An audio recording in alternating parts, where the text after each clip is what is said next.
Good morning, it's 3 minutes after 10 and I have been sitting here for the best part of 7 years now, starting the programme on some mornings by suggesting that we have moved into unprecedentedly perilous waters. And here we are again. I've had enough. I don't know about you, but my goodness me, what I'd give for a return to days of polite disagreement. Well, not even polite disagreement, but just disagreement about actual sorts of policies and ideas, rather than people trying to tell us what reality is. We now have a government that is trying to introduce the notion of a vote in Parliament changing observable reality. So Rwanda is not a safe country. That is the finding of the United Kingdom's Supreme Court. But Rishi Sunak thinks if he can just get all of his lick-spittle MPs to vote in a certain way, then they can make it safe. If I were Rishi Sunak, I wouldn't stop there. I'd introduce a motion designed to state, not claim, state that England has won every World Cup since 1930. I would introduce a motion designed to state that it is going to be lovely weather. But there's going to be snow on Christmas Day and sunshine on Boxing Day. We could introduce a motion, we could have a vote in Parliament on whether or not Morecambe and Wise is the finest comedy programme of all time. Actually, that's probably the least controversial thing that I've said. Oh, how about the Earth is flat? We could have a vote on the Earth being flat and the COVID vaccines being sort of secret microchips that allow Bill Gates to control when you go to the toilet. All of these things, if you got a parliamentary majority in support of them, they wouldn't suddenly become true. Any more than passing a bill that states that Rwanda is safe would suddenly make Rwanda safe. We spoke this week, to the daughter of a man who was kidnapped by the Rwandan government and tortured in prison within the last 3 years. In 2018, refugees from the Democratic Republic of Congo were shot dead by Rwandan police for protesting about their food rations. These are facts. These are matters of historical record. These are examples of observable reality. But James Cleverly, who has previously described the Rwanda plan, and I'm going to use a word that's a bit rude, but I've heard it on the BBC at least 3 times this morning, so if they can do it, then I can do it. I'm just warning you in case you've got kids in the car. James Cleverly, the Foreign Secretary, in successive interviews this morning, was reminded that he once used the word batshit to describe the plan to deport refugees to Rwanda, to transfer refugees to Rwanda. I'll play you a couple of examples. Alan's been in touch already. He says, can you put Scotland down for one of those World Cup wins? It's a fair point, Alan. Actually, I'll give you 3. So Rishi Sunak could pass legislation in the House of Commons that states England has won most of the World Cups since 1930, but Scotland won 3 of them. And indeed that the Earth is flat and the moon is made of cheese. If they got Lee Anderson and enough other brain-dead Tories to vote in Parliament in support of a motion stating that the moon is made of cheese, do you think that the moon would suddenly become cheese at the moment that the Speaker or the tellers read out the result of the vote? Nose to the left, eyes to the right. Do you think if the eyes to the right had a majority in Parliament, the moon would miraculously become cheese? I suppose that if you've got gammon between your ears, there's a possibility that you think it would. But who else is this sort of politics designed to appeal to? Who else? I'm not going to use that word a lot. I will use it probably once or twice more. I'm very uncomfortable. Do you know, if you ever meet me off air, I swear like a trooper. I've got such a potty mouth. I've got a little bit better as I've got older, partly because I try not to do it in front of the children. But it's a miracle I've never sworn on air. It keeps Keith on his toes, keeps him sort of alert, keeps him awake, actually, I think, some mornings. But I've never even come close, really. Well, that's not true, is it? There have been a couple of occasions when, for example, talking about the water companies pumping shocking amounts of sewage into the rivers of these islands, all that kind of stuff. Could vote to pass legislation for 26 hours in a day so that the clocks really could strike 13. It's a rather neat, unsigned contribution, drawing upon the work of George Orwell. And Ian points out, once again, didn't you say something kind of nice about the Home Secretary yesterday, and now he's speaking pure nonsense? Can you please keep your opinions to yourself in future to stop jinxing them? He's walking around the place, having previously described the plan he's now defending as batshit, claiming essentially that the appeal court ruling came in 15 months ago. When, unless they have passed legislation in Parliament to make a month 60 days long, 90 days long, I think you'll find it came in 5 months ago. So he says that we've been working for 15 months since the appeal judgment came in. The appeal court ruled on this to put together a treaty with Rwanda, but the appeal court judgment came in 5 months ago. Do you think he's misread something on a piece of paper in front of him? Do you think it's a typo? Do you think a little bit of hair fell out of his nose and it looks like a 1 on the piece of paper, so he thinks it was 15 months ago when actually it was 5 months ago? I do not know. I do not know. Tilly's not happy in Whitby. She says, the moon is made of cheese. That is a disgrace. So that's Orwell and Liz Truss getting a nod from the texts so far. And not for the first time, I find myself wondering how to approach this topic with you without giving some weight to the idea that the moon is made of cheese, that Parliament can render a country safe simply by voting to describe it as safe. That's what we've been brought to. I think we might do a Marvin Gaye Day. Do you fancy a Marvin Gaye Day? Should we have a Marvin Gaye Day? A What's Going On Day? There are so many questions here. How do they get away with it? Who are they hoping to appeal to? Why are they putting so much weight on this ludicrous plan, described by the man now charged with delivering it as BATSHIT? I mean, it is just utterly baffling. So I'll tell you what I think is going on, and you can then tell me what you think is going on. And it may be the same as what I think is going on, or it may be something different from what I think is going on. And as ever, I appreciate this is becoming an increasingly plaintive cry. If you love the idea... there was some interesting research on Peston last night that chimed completely with something that I told you yesterday. Significant portion of the electorate still don't actually know what the so-called Rwanda plan is. And I worried I might be exaggerating, but 2/3 of the British public still think, as Ian Duncan Smith was claiming in broadcast studios until relatively recently, they still think that if your claim is successful, although processed in Rwanda, you then return to the United Kingdom to live as not an asylum seeker, but a beneficiary of asylum, to live as a refugee.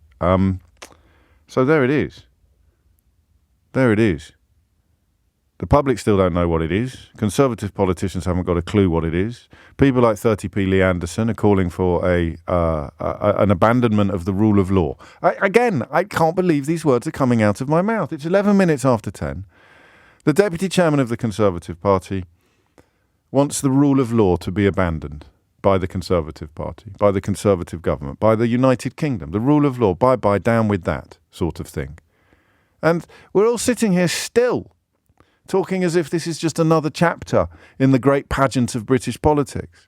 There's still a sense that we're still normal service.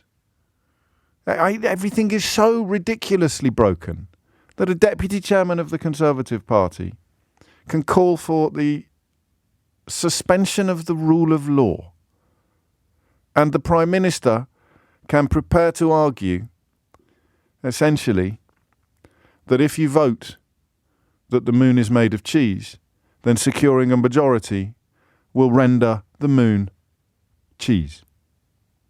And I'm almost lost for words today, because as I turn to newspapers and turn on some broadcasts, they're still talking about it as if this is... Do you know what I mean? As if it's a sort of, as I say, another chapter in a normal story. It's so utterly abnormal. It's so bonkers and backwards and absurd that I worry journalists don't really have the vocabulary, the professional vocabulary to deal with it. You know, taking What's the Chops, Nadine Dorries' absolutely insane conspiracy theories seriously, because you have to. Someone's been a Secretary of State for Culture, Media and Sport. You can't put them in the metaphorical loony bin. You have to sort of take what they say seriously. Boris Johnson, as a former Prime Minister, people are still reporting what he says, as if the COVID inquiry never happened, as if all of the evidence we have of his absolutely awful conduct, his preternatural dishonesty, his contempt for Parliament itself. Same people that were reduced to claiming that actually, no, I didn't vote for more money or a stronger economy or cheaper food when I voted for, I said I was voting for all those things in 2016. What I really voted for was the sovereignty of Parliament. And then your hero comes along and defecates all over the sovereignty of Parliament, is held in complete contempt of Parliament, responds to being found in contempt of Parliament by going further into contempt of Parliament. And people, the Daily Mail give him a column, and people still talk about this as if it is in any way normal. It's absolutely batshit. That's what it is. And that's the final time I'm going to use that word. 13 minutes after 10 is the time.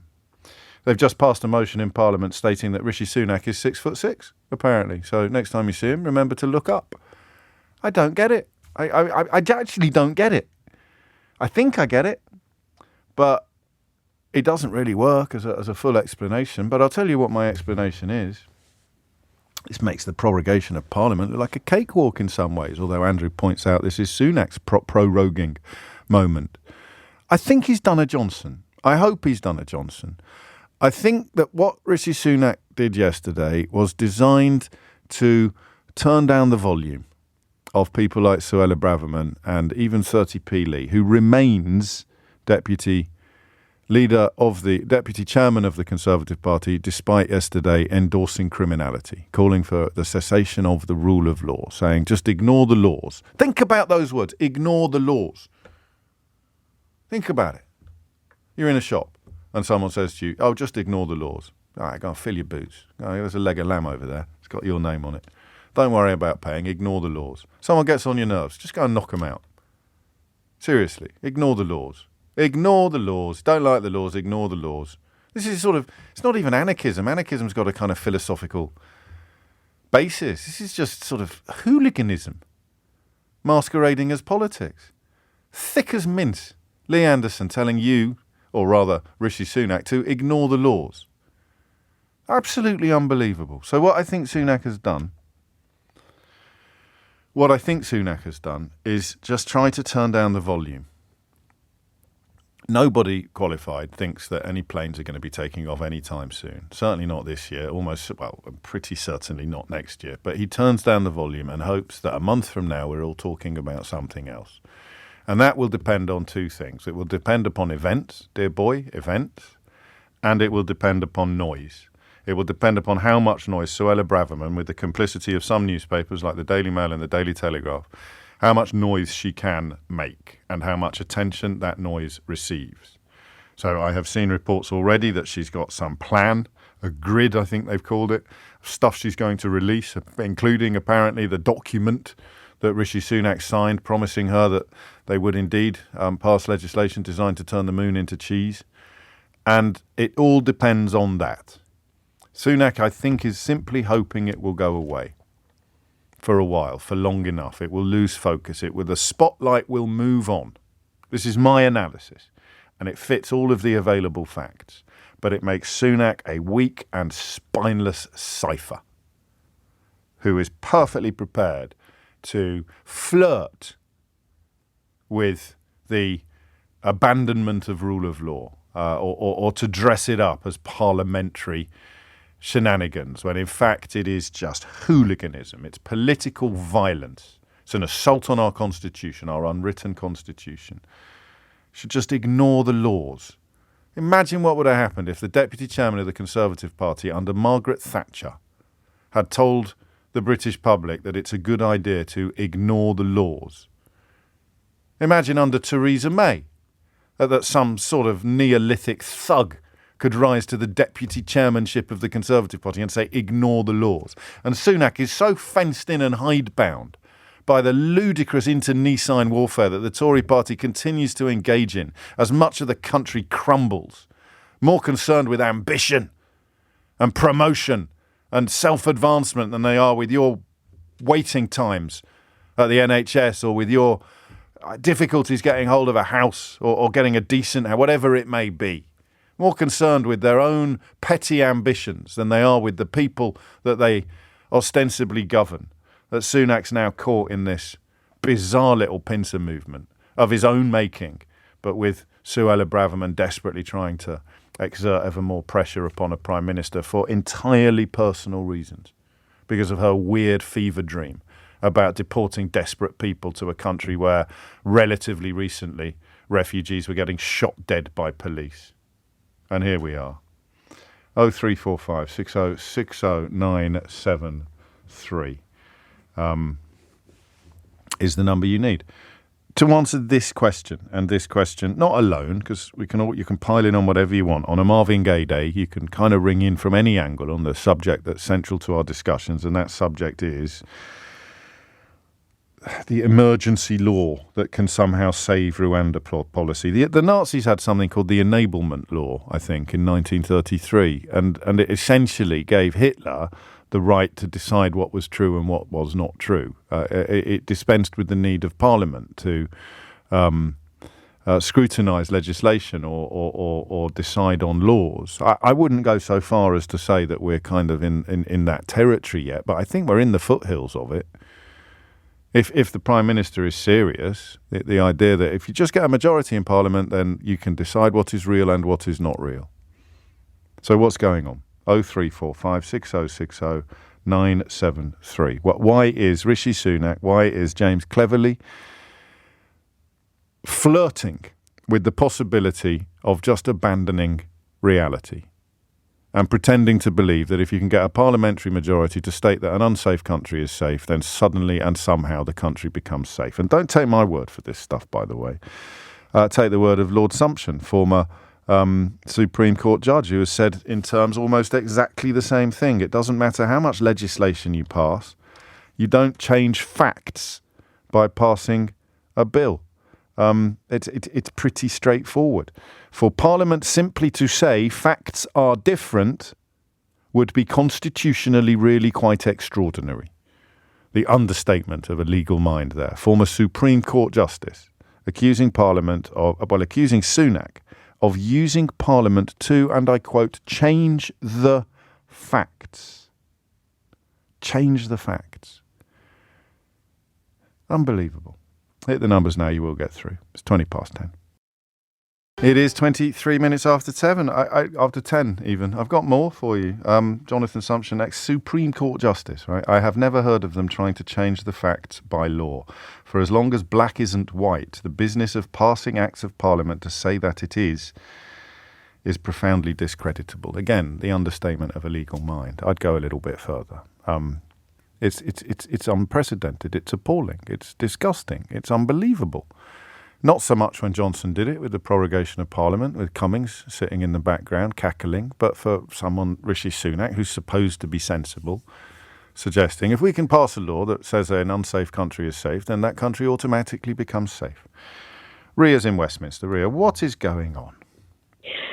I think the Prime Minister is very skilled in numbers, but he's not a good politician. I feel he is just out of his depth and he is taken away from what he's really good at. In terms of changing the law or really everything about Rwanda, I feel the UK is now and has been for a few years just reacting to problems, and we have lost, I am British and I'm very proud of that. We have lost our leading position in the world. I feel that a right way to tackle this is, number one, the government has to change its language when they talk about immigrants. Yeah. They are very, unfortunately, full of hate. The conversation is full of bigotry. And it's very sad to see it coming from politicians who are immigrants themselves.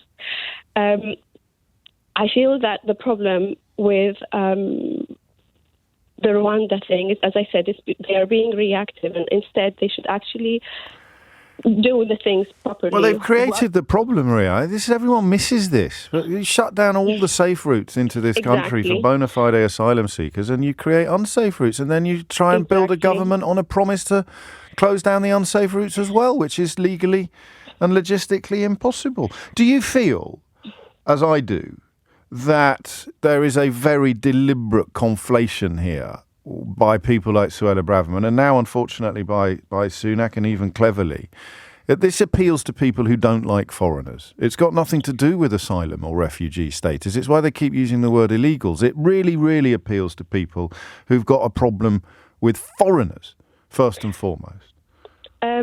I agree to some extent. I also think that the politicians in charge of this are too deep in their personal grievances against each other. Yeah. And no one's really thinking about the good of the country. The UK and any country in the world needs and has to have skilled immigrants, 100%. Well, of course. In terms of tackling this problem, I think they should just see what is the source of the most number of illegal immigrants. Say country X, and then check what are the ages of the people who are illegal. I think the majority are very young people just looking for a new chance. And instead of just stopping the boats and just being in your little cocoon here trying to fight people coming, you should go and support the agencies that are providing education for these people, support work experiences. But that won't work for the people that the Tories are appealing to, because they're like, Goneril and Regan in King Lear talking about their dad's retinue of troops. They want to whittle it down to zero. What need one? These are zero-sum games. They deny the necessity of immigration. They sometimes dress it up euphemistically and claim, we just want control.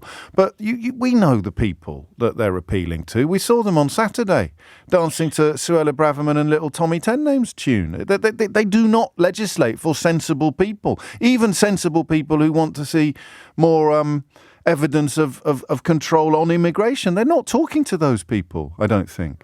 No, they are not. And I think I do not believe this is a majority.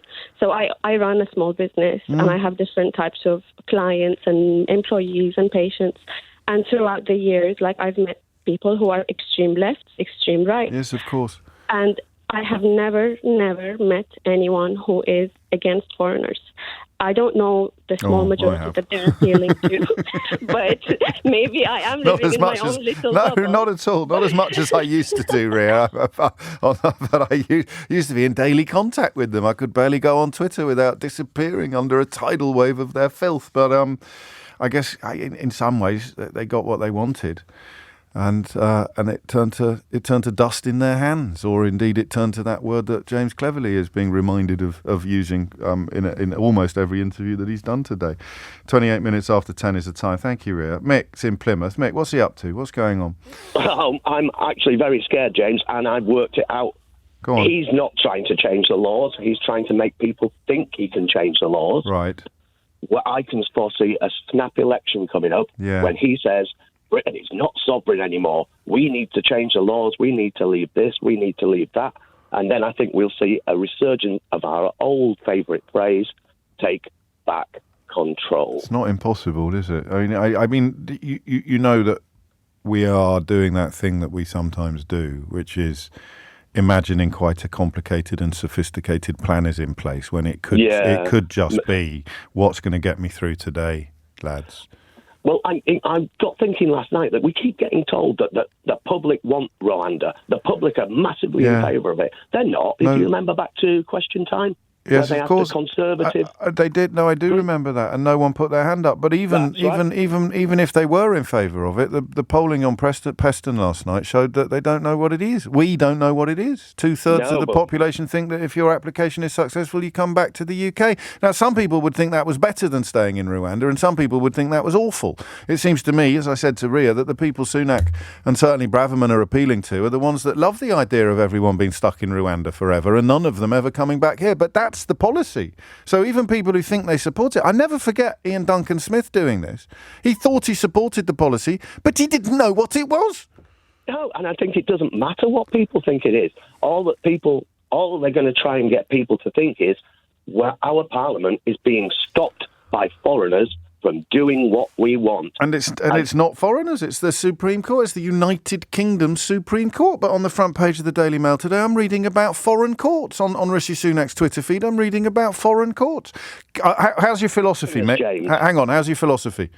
Shabby. I've only got a degree in law. All right, who said this? Which famous legal mind said, the incredibly powerful and the incredibly stupid have one thing in common.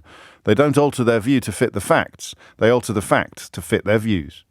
Let's go Aristotle or someone Greekish. Close. Another guess?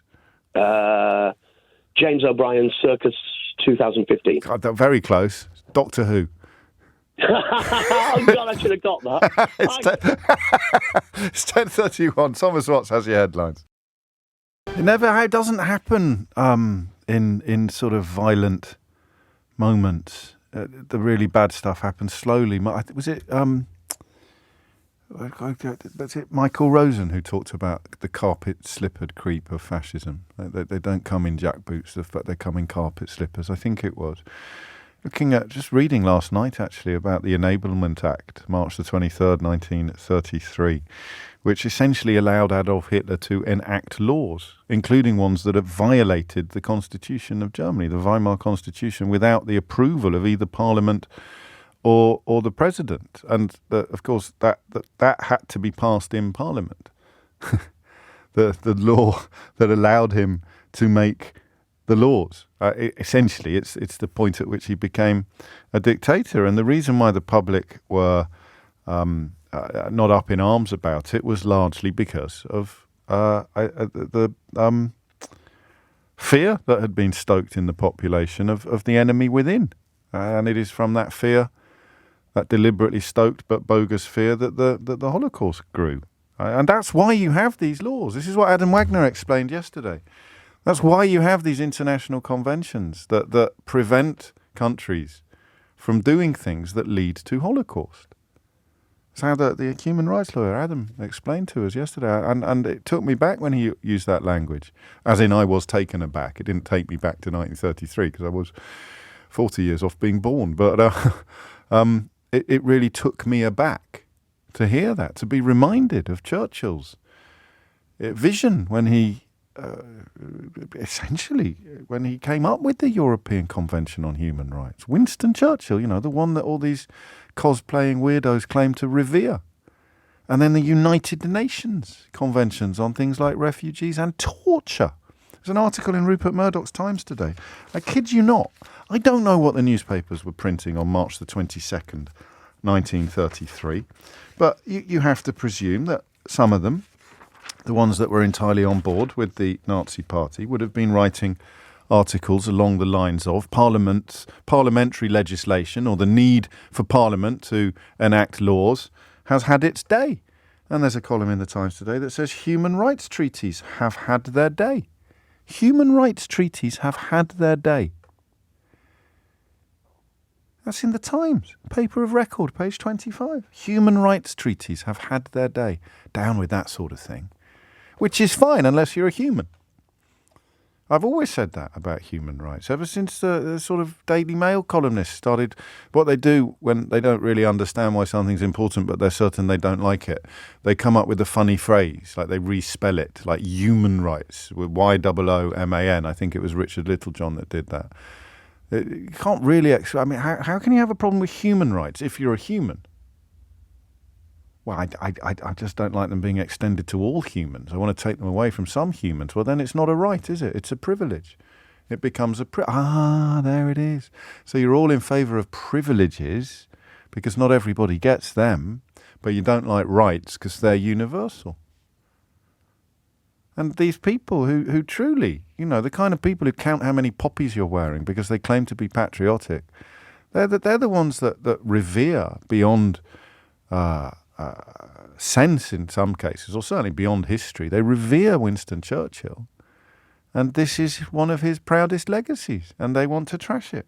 And the deputy chairman of the Conservative Party can call for the abandonment of the rule of law and keep his job. I often do this. I really like to talk to old-fashioned Tories on days like today, and I usually quote Melanie. Look what they've done to my song, Ma, which is a beautiful song. Do you know, I might play you a bit of that a little later. And it's a beautiful, don't look at me like that. It's a beautiful song. It just gets me every time. It's so poignant. Look what they've done to my song, Ma. Look what they've done to your party. David Gork yesterday talking about Neanderthal. And just sort of, you can almost hear the spluttering incomprehension of what's happened to his party. He was in it up until 4 years ago. Vanessa's in Wokingham. Vanessa, what would you like to say? Oh, hello, James. Thanks for having me on. Always a great pleasure to speak to you, Thank as you, always. Vanessa. Likewise. The saviour of our right-thinking nation, anyway. Well, I was listening on my way back from looking after my granddaughter yesterday, Yeah. 3, in the car, and I was listening to his speech, and I got more and more, I think, apoplectic. And when he said the words, "No foreign government or institution will dictate to us, a sovereign parliament of the United Kingdom will tell us what to do," and I thought, here we go again, the sovereignty issue. And it's come back because, I just couldn't believe it. I think they know they will not get this through. It will be too long-winded and difficult to extricate from all the treaties that we've signed. And obviously, nor should they. Getting it through the House of Lords as well is going to be impossible. But you'd hope. Where have the Tories gone? I suppose. Well, that's the thing. Go on. They haven't. What I listened then later on to other callers on other programs. What? And I'm sorry. You faithless woman. Honestly, Vanessa. No. I can't just dip in and out. I Fair just dip in and enough. out. I take that's them all on. right. That's allowed. But there were people calling in who were absolutely apoplectically saying, "He's right. We've got to take back control of our, and them. this is, it was like the Brexit thing all over again. We are sovereign." It's almost the appealing to the red meat, the red wall, the older Tories who are still, think of Britain as the paramount furious jingoists, to be kind, to be generous. Furious, ignorant jingoists.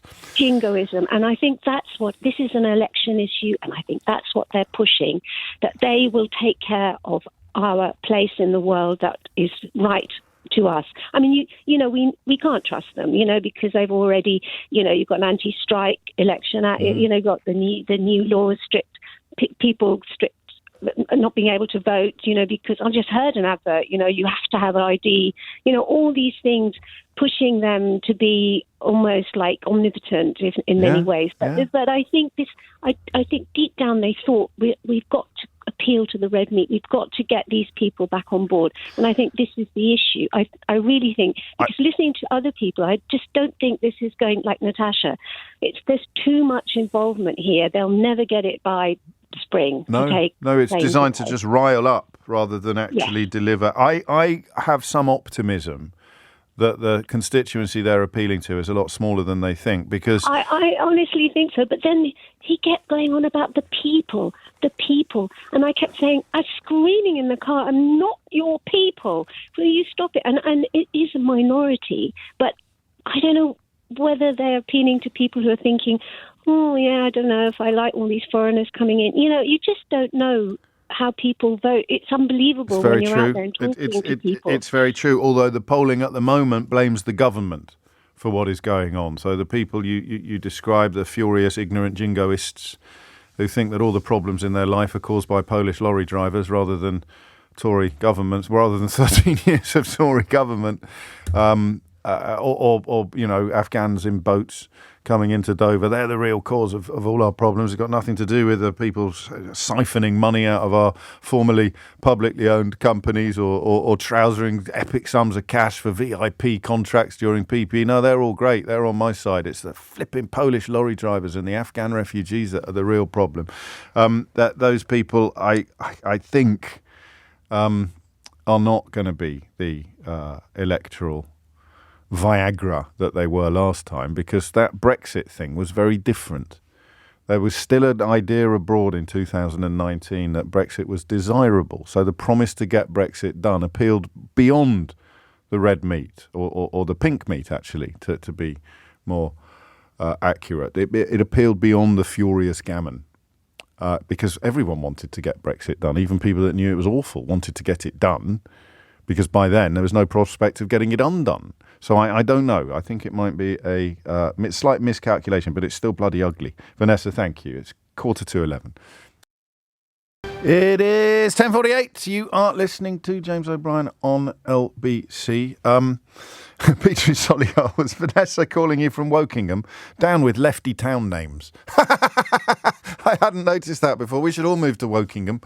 Seriously, I tell you what, 30p Lee will probably want to close down Wokingham if anyone tells him about it. He'll be calling for ignore the laws that protect Wokingham. Down with Wokingham.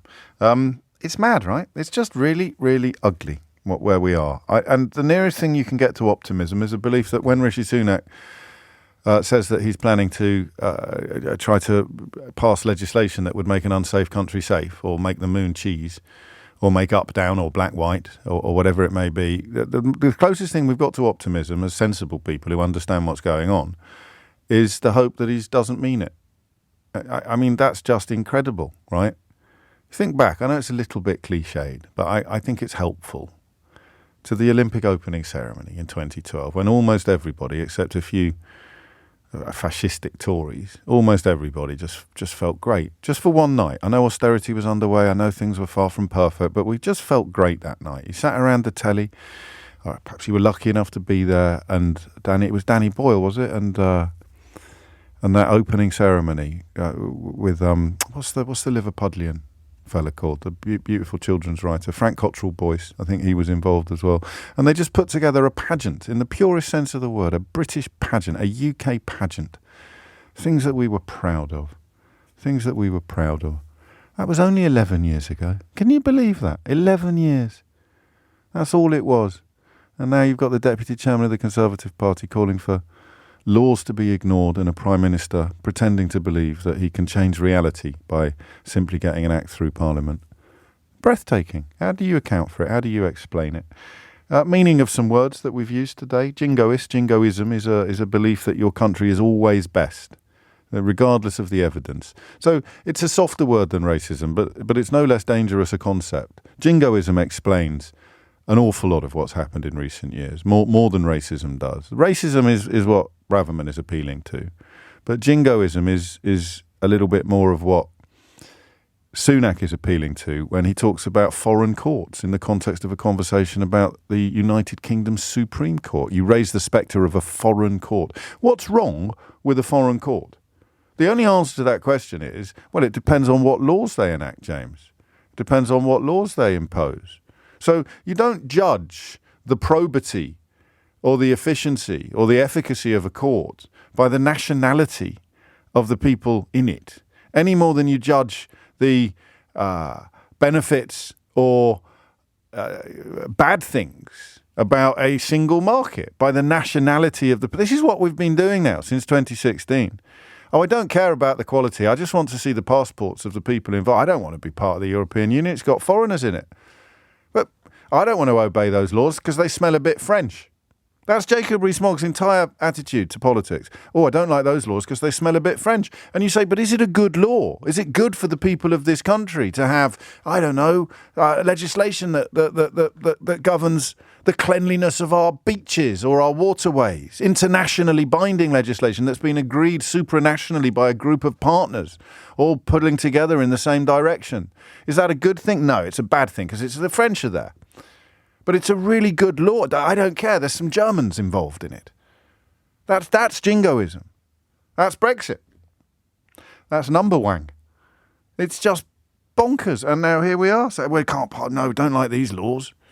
Don't like these treaties. Don't like that United Nations business because it's got all the Johnny foreigners in it. You know, we can have our own United Nations and call it the United Kingdom. Except I don't really like the Scots either, you might say, if you were one of these people.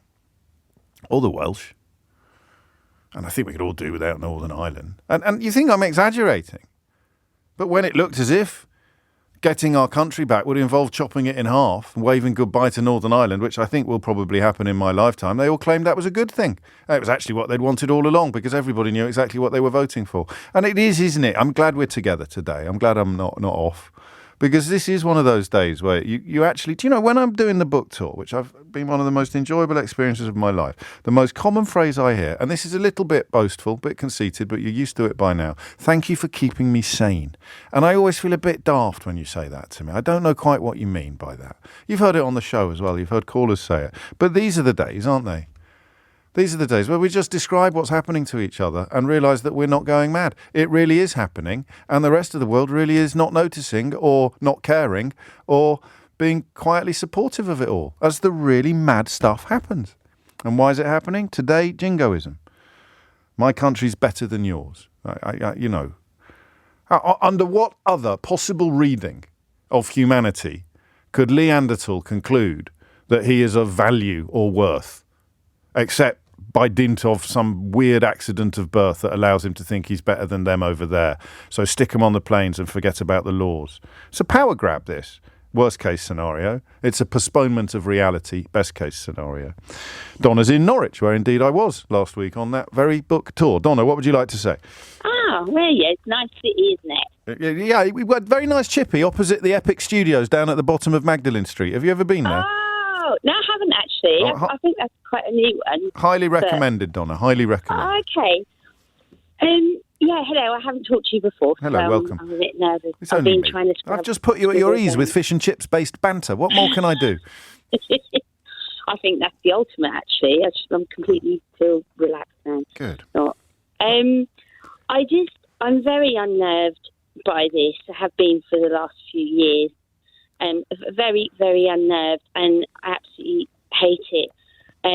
I feel like it's behaving like the ultimate spoiled, entitled, throwing up the board, and like we don't like what's going on. So, and I just knew, like, a couple of days before they had this vote, I thought, if it doesn't go, like the supreme ruling, I thought, if it doesn't go through, then he'll announce that he wants to change the law, and it's what he's trying to do. It's like, isn't it? It's like an old monarch, an absolute. Want to be an absolute ruler and changing. Yes, well, Johnson wanted that. Anne Boleyn, so I'm gonna. Yeah. It's what Henry. Do you know what I mean? And I it's do. the same. It doesn't matter that it's hundreds of years apart, but it's exactly the same sort of mindset. I can't get my own way, and we're in power, and God, there's so much going on in my head, but basically you get the gist. I do get the gist. I think you've put it very well, actually, Donna. I think you're describing a mindset, and whether it's jingoistic or something else entirely, other people can decide. But they are saying, oh dear, we're falling foul of the rules. The problem must be the rules, not us. Yes. So we saw it with Owen Paterson. Yes. And also, this jingoism, I think that they're not particularly either way. I genuinely feel that they're not bothered because they can't be, because they know what they're doing and what they've done to this country. They know. So I think the people who are jingoistic, and that's who they're appealing to, we want our country back. We believe in our sovereignty, and I think they're not either here nor there with jingoism, but they're appealing to the people that they know that are like that. And we don't know how many there are, but we do know that the numbers can grow. So if the Mail and the Telegraph, as seems likely, come down behind Braverman, and the nature of the conversation shifts, Braverman perhaps becomes a sort of de facto opposition figure, causing constant problems for Rishi Sunak from within his own party by constantly insisting that he should be moving further and further. And this is not even an exaggeration or an opinion, insisting that he should move further away from the rule of law. That becomes an actual point for the Conservative Party, for members of the Conservative Party like Neanderthal to rally around. That moving away from the rule of law. And everybody writes their columns for the Times and their columns for the Telegraph as if this is just another step on a perfectly normal road. Just business as usual in Brexit Britain. You've got the Deputy Chairman of the Conservative Party calling for people to ignore the laws. And they're supposed to be the ones that care. So it's one of the final pieces of the jigsaw of fascism for me, because, of course, they never care about the rule of law. They never care about rights. They just care about themselves. They pretend to care about things up to the point where they don't like them anymore. They don't care about patriotism. They don't care about the cenotaph, because they were the ones that summoned little Tommy Ten Names and his band of thugs, his bands of racist hooligans. Deliberately, Braverman did it. You care about the cenotaph, you care about the sanctity of Remembrance Day, then you let people march for an armistice up the road. You categorically don't blow a whistle and summon racist hooligans to the cenotaph who will do their best to desecrate it. You just don't care about anything. Just break things.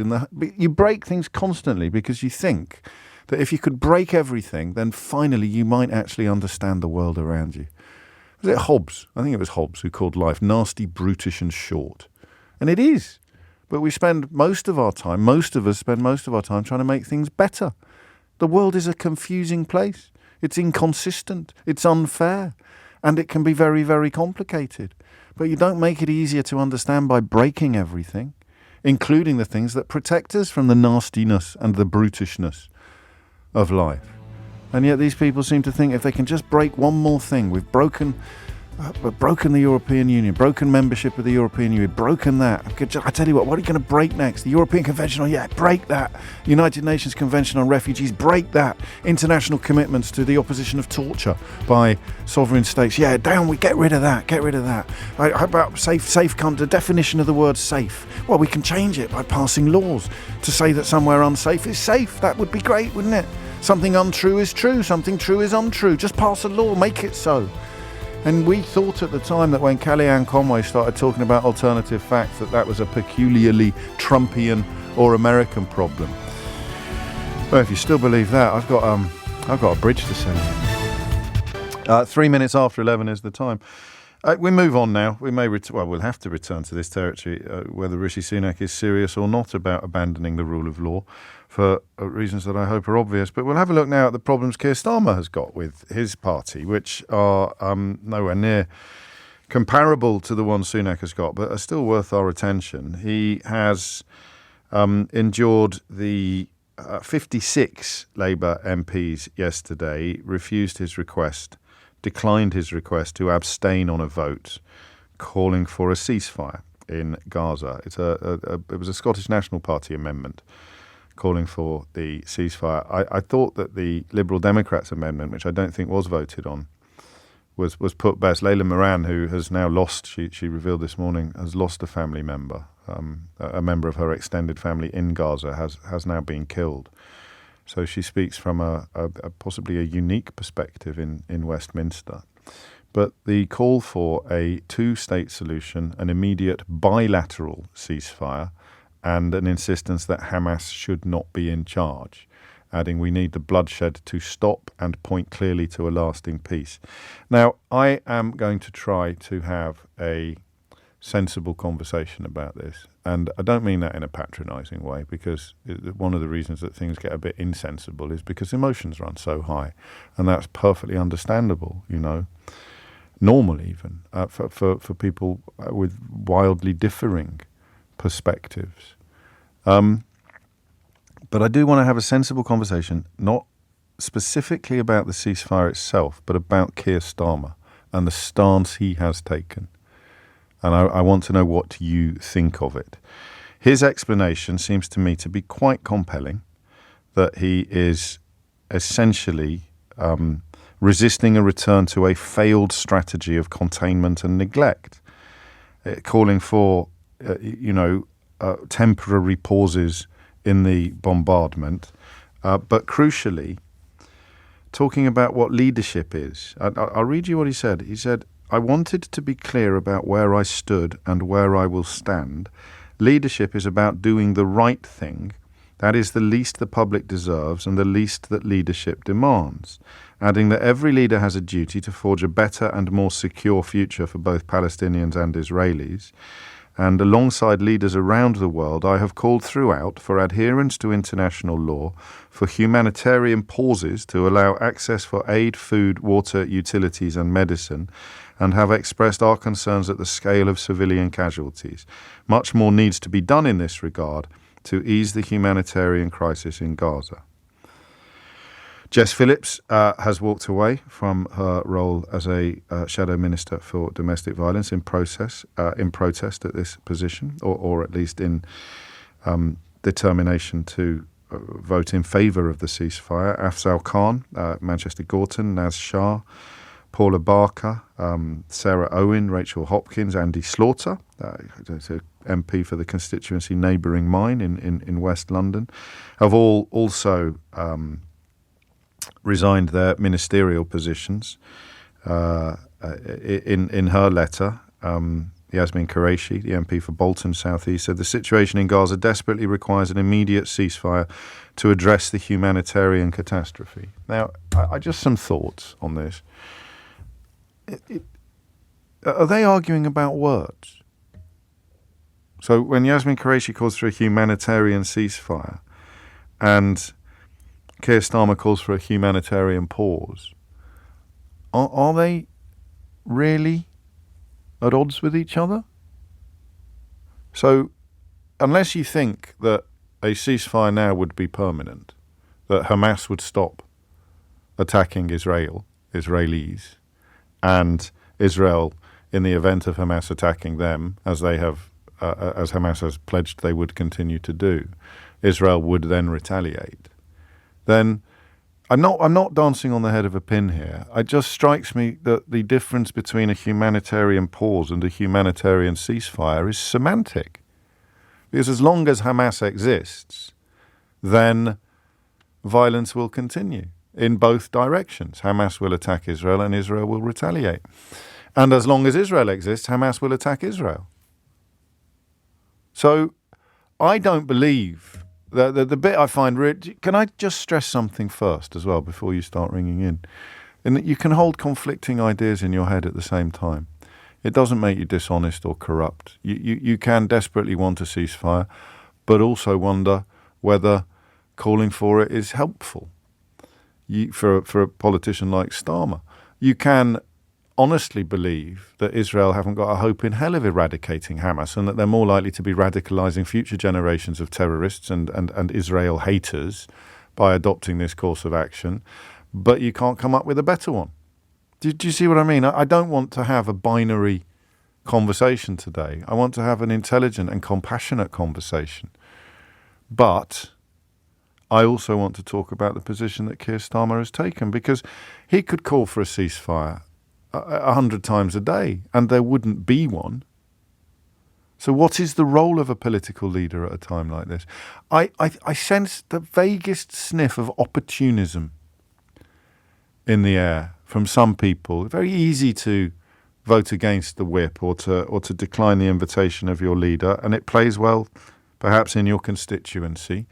But if you are a leader and you need to adopt a plausible and pragmatic position while bearing in mind throughout that politics is the art of the possible, Starmer hopes by this time next year or shortly afterwards to be sitting at the table where these issues, where the future of Gaza is thrashed out by world leaders.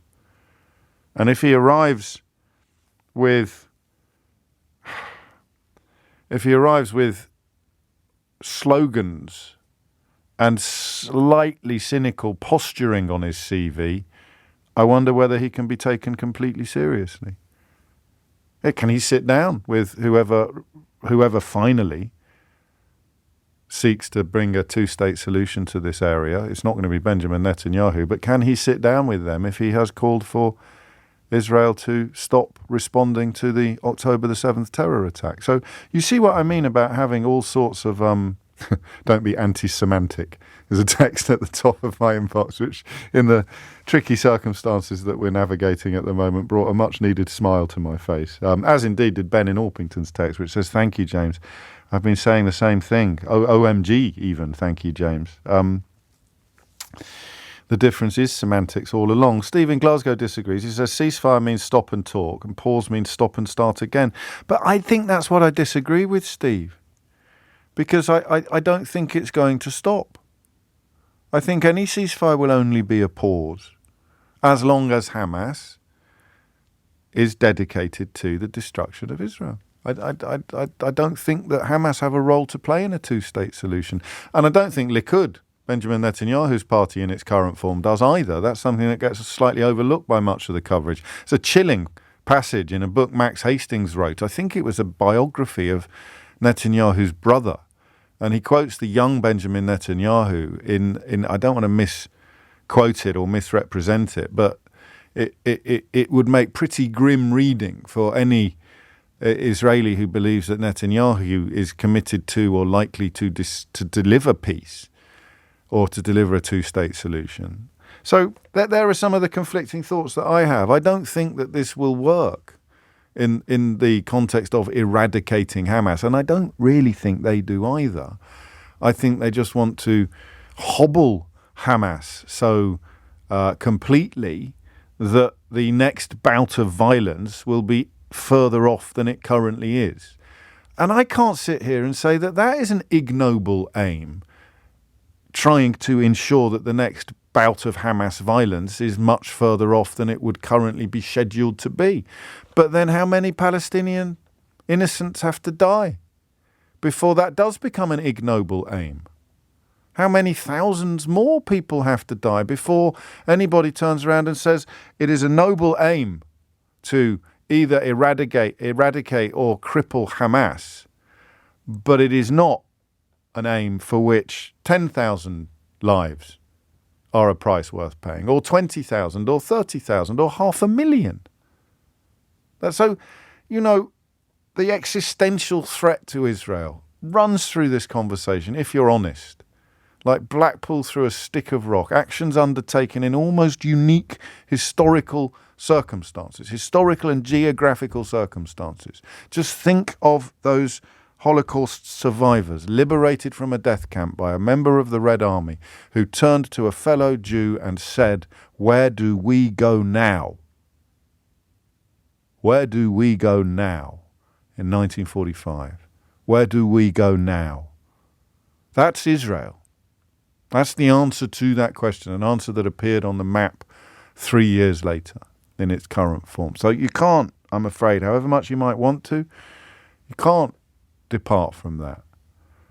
But at the same time, how many deaths is too many deaths? And crucially, I think, is there really that much difference between a humanitarian ceasefire and a humanitarian pause if we agree, as we surely must, that whatever you call the cessation of attack, it will start again. That I think is why I want a ceasefire. I want a ceasefire. I want a bilateral ceasefire. I can call for a bilateral ceasefire knowing that really you're putting all the moral pressure on Israel because no one realistically expects Hamas to observe one. Okay? Not forever. I want a ceasefire. If I was leader of the Labour Party, I would struggle not to let my head be led by my heart. I want a ceasefire. I'd be a bit like Jess Phillips. I would call for a ceasefire. I'd resign my shadow ministry because I want to vote for a ceasefire. But if I put my heart in the back seat and focused on what my head was telling me, I think perhaps I'd be like Keir Starmer. What is the point of calling for something that isn't going to happen? What would it do to me as a leader to be allied with a slightly lazy-looking position, slightly, in terms of the semantics? And ultimately, what's the difference between a humanitarian pause in combat that we know will continue and calling for a humanitarian ceasefire in a battle, a bigger battle, that we know will not be over? So once again, I find myself compelled to remind you that you can hold conflicting thoughts in your head at the same time. So we'll talk about that. Should Starmer have backed a ceasefire? 03456060973. And then a rather less inflammatory conversation. I don't think this is a particularly big problem for Keir Starmer. I think if you're honest, then that line there about calling for humanitarian pauses to allow access for aid, food, water, utilities and medicine, and much more needs to be done in this regard to ease the humanitarian crisis in Gaza. Those are the points that he should be making, but he should be making them more loudly and more powerfully. More loudly and more powerfully. But it's not actually a polar opposition to the position that Jess Phillips and Afzal Khan and Sarah Owen and Rachel Hopkins find themselves in. That's what I think anyway. So should he have backed a ceasefire? Should he have allowed a free vote? That's a bit technical, isn't it? A bit pedantic. Should he have allowed a free vote? Or Or has he actually got it right on this one? And then underpinning those questions comes the question of whether or not this is actually a big problem for him. So Sean in Leeds, a couple of texts just to provide a little bit more context. And then it's Mystery Hour at 12, which is why we can do two very heavy subjects this morning and look forward to the light relief together of Mystery Hour. A ceasefire would perpetuate the cycle of violence, leaving Hamas in power would be a mistake. That's Hillary Clinton. And it's right, but so is other stuff. Your heart must always lead your head. That's not true, unfortunately. That would be Lee Anderton's motto if he had a heart.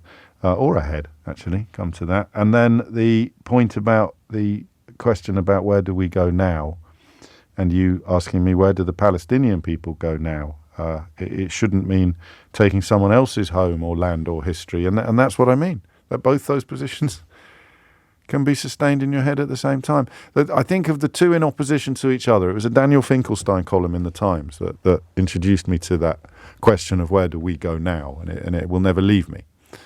But there was also an Israeli politician at the time of the foundation of the modern state of Israel who described it as a land without a people for a people without a land, which it just wasn't. There were 700,000 people living there, many of whom were just moved. And you can hold that in your head at the same time as well. The people who asked where do we go now needed a land, but it was not a land without a people for a people without a land. So these contradictions, these simple statements of fact, cannot be ignored or indeed allowed. You can't allow them to be overlooked or undermined. I've got no idea what's going to happen in this phone-in, but I am, in a sense, looking forward to it. 21 minutes after 11, just before we get stuck into the Gaza ceasefire question, I'm just going to read you the definition that the government uses to define extremism under the PREVENT strategy. And then I'm going to ask you quite an interesting question that you can ponder for the rest of the day. So extremism is defined by this government in their own documentation as a vocal or active opposition to fundamental British values, including democracy, the rule of law, individual liberty, and mutual respect and tolerance of different faiths and beliefs. So, unless I'm very much mistaken, Lee Anderson, the Deputy Chairman of the Conservative Party, should refer himself to PREVENT as an extremist. Vocal, active opposition to the rule of law. Perhaps you thought I was exaggerating in the first hour? Perhaps. But that's the government's own definition of extremism. And Rishi Sunak has said he won't condemn him because of his strength of feeling. That's what vocal means. That's what active means. So extremism, according to the government, which is, a stepping stone to terrorism, it's the sort of intellectual wing of terrorism. I don't think anyone's ever used the word intellectual in the same sentence as Neanderthal before, but here we are. Vocal or active opposition to fundamental British values, including democracy, the rule of law, individual liberty, and mutual respect and tolerance of different faiths and beliefs. I don't think the finest lawyer in the land could get Lee Anderson off the charge of being an extremist under the government's own PREVENT strategy after he publicly and vocally called for an abandonment of the rule of law. Anyway, I just stick that out there. 23 after 11. Back to Starmer and the ceasefire. James is in Oxford. James, what would you like to say? James, hi. I think he's quite right to stand where he stood, and I don't think it's time for party politics. I think that at the moment there is absolutely no chance of a ceasefire while Hamas exists. I think it's disturbing that the least number of people are actually calling for Hamas to surrender. No one's talking about hostages. That's simply that. I mean, listen, that is simply not true. I think that, in fact, it's quite disingenuous. There's you can talk about brackets if you want or parentheses, but nobody who's calling for a ceasefire wants Hamas to carry on attacking Israel, and nobody who's calling for a ceasefire wants the hostages to stay hostage. And it is disingenuous because you are calling for a ceasefire. You're calling for Israel to stop bombing Gaza. And it's whataboutery almost to bring in the other elements of it and presume you know what people think, because you don't. Sure.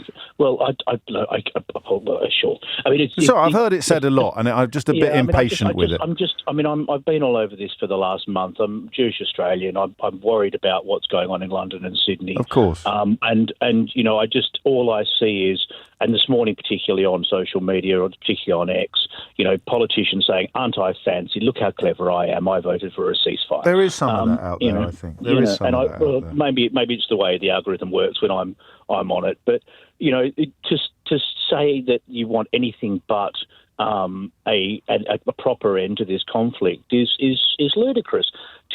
Israel will continue to retaliate, and so they should, but Hamas will not stop, and until they do, there's no chance of any kind of solution. And you mentioned Netanyahu. I'm no fan, but at the moment, I want strength. How feasible do you really think it is that Hamas will be wiped out? I don't think it's feasible. I think, but that's what you've just offered up as the only condition for stopping the bombardment. So how else will it happen, James? Well, that's the point, isn't it? It won't. But then how many people have to die? How many people have to die before you say enough is enough? Actually, I'm going to make you answer that question. How many? Look, I don't want to see a single person killed. Too late. How many before you say enough is enough? Well, until all the Hamas are dead, I'm very happy to see that. So a million innocents? James, I can't give you an answer. I don't want to see innocents killed. 500,000. But until 50,000. You've got to.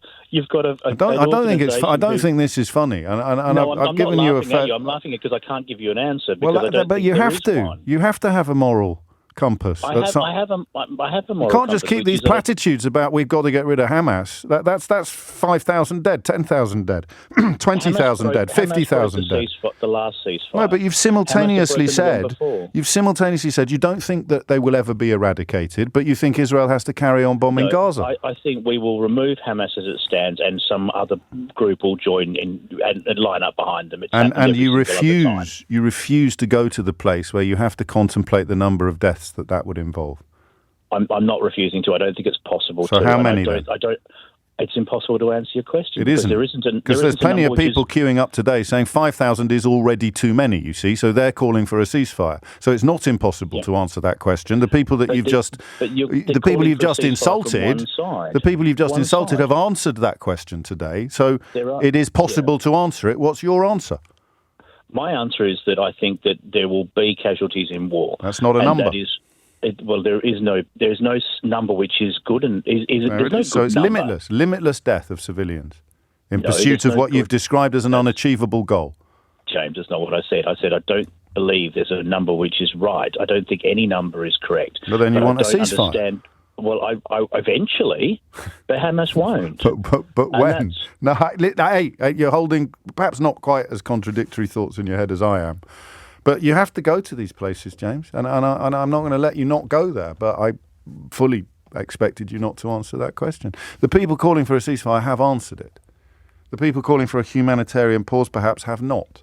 But what they haven't answered, the people calling for a ceasefire, is the question of how many Israeli deaths are to be tolerated or to be permitted or to be accommodated when Hamas take up arms again and launch the next attack that they have promised to launch. So I think James perhaps unintentionally demonstrated the difficulty of being fully committed to one side or the other. We need strength, but it's an unachievable goal. Well, dear. Paul's in Twickenham. Paul, what would you like to say? James, I'd like to say that a humanitarian pause is like the breaks in a boxing match. Yes. You have 15 of them and then they pummel each other after each break. But then again, if there weren't any breaks, then probably more boxing matches would end in death and serious injury than they currently do. That's absolutely right. But, yes. James, the point is there's no risk in calling for a ceasefire. And let me explain why. Go on. A ceasefire is not a call for disarmament. Let's look at it from the Israeli point of view. I just deal with that first. OK, you don't have that long, but I'll give you as much time as I can before the news. If there is a universal call for a ceasefire, no one is asking Israel to disarm. What they could do would be to say, right, we've got Gaza surrounded, we've got all our tanks all around saying, we will say to Hamas, we will stop firing on a certain time, we will cease fire. That's not permanent, it could start up again at any time, but we will cease fire, we will spare the lives of the people being massacred and tormented in Gaza. I think if they did that, Hamas would actually be prepared to release some hostages, negotiate exchange of prisoners. I don't know, but I think if Israel responded to a call for both sides to cease fire, by ceasefiring itself, I think that Hamas would do something. Now, we can't say where this would lead. But Hamas have stated the opposite. I know it's hard to pin down who speaks for who, but they have stated that they would launch another attack. They intend to launch another attack at the first opportunity. Argument, James, but you can't butt your way out of that, Paul. You can't say Hamas have said they're going to kill more Jews, but I don't really believe them, therefore we should stop bombing Gaza. No, I'm not saying that, James. You kind of are, mate. If Israel were to cease fire and Hamas were to try and launch further attacks of the kind, then Israel would have every right to defend itself against that. But there's been a game changer here, James. Go on. We're not in the position we were on October the 6th. There's a huge difference now. Israel is now very, very well alert to the risk of further attacks from Hamas. Yes. They've got Hamas surrounded with their tanks, they've got their air force. They're in a position, to go back to my boxing match analogy, to give them some breathing space to let humanity. So you support what Keir Starmer did? No, I don't. I say they're in a position to say they're in a position to cease fire and say, if you behave yourself, we'll never exterminate you, but we've got you under our thumb. Now release the hostages. We'll release some prisoners. Or we'll carry on. But then I think you perhaps underestimate, and I hope you don't. I don't hope you're right necessarily, because if you are, then we'll never know. But I think you underestimate the comfort with which Hamas contemplates the killing of Palestinian civilians. I genuinely think they see it as a recruiting sergeant. So that would be one fly in the ointment of your analysis, but only one. And you know, the difference between a humanitarian pause and a humanitarian ceasefire to you is clear. To many others, it's less clear. 11:32 is the time. Thomas Watts is here now with your headlines. Is it fair, that question, do you think? I think it is. But the curse of the liberal is self-examination, isn't it? You can almost envy people who never stop to think about what they think. Never stop to think, in fact. Just feel, never mind the thoughtfulness, just feel the fury. And that. But I think it's a fair question to say, at what point would you say enough is enough? How many people in Palestine have to die? How many people in Gaza have to die? Innocents have to die. Can you even prove that Hamas has been eradicated? I don't think you can. And in the absence, A, of any way to prove that it has happened, or B, in the absence of any genuine belief that it's possible or plausible, then how many deaths is enough deaths? At what point do you say, right, that's taught them? We've taught those terrorists a lesson by killing 20,000 innocent Palestinians. We've taught those terrorists a lesson by killing 50,000. I don't know. I think it's a fair question, although I don't expect anybody to answer it ever, up to and including Benjamin Netanyahu. Well, there are some people in his cabinet who would say there is no price too high. There is no number too high. We're streeting with you later today with Sheila Fogarty from 1 o'clock. So if you want to put your questions, including on this subject, that's the way these phone-ins work. You've got to... they've got to respond to any. In fact, I think Sadiq Khan's with me tomorrow, is he? So the same rules apply there. You ask these people anything you want, they put themselves up for scrutiny. It's not like going on a television station that has been set up solely to spread propaganda on behalf of your party, and then you have MPs from the same side interviewing each other. So you can ring in and ask Wes Streeting anything you want with Sheila from 1, or indeed the Mayor of London, Sadiq Khan, tomorrow. I'm going to play you something, because the reason why my patience wears a little bit thin when people who are, I think we can say, four square behind the continuing bombardment of Palestinian civilians do that little bit of whataboutery on the hostages. It's not the perfect description of it, I don't think, the whataboutery.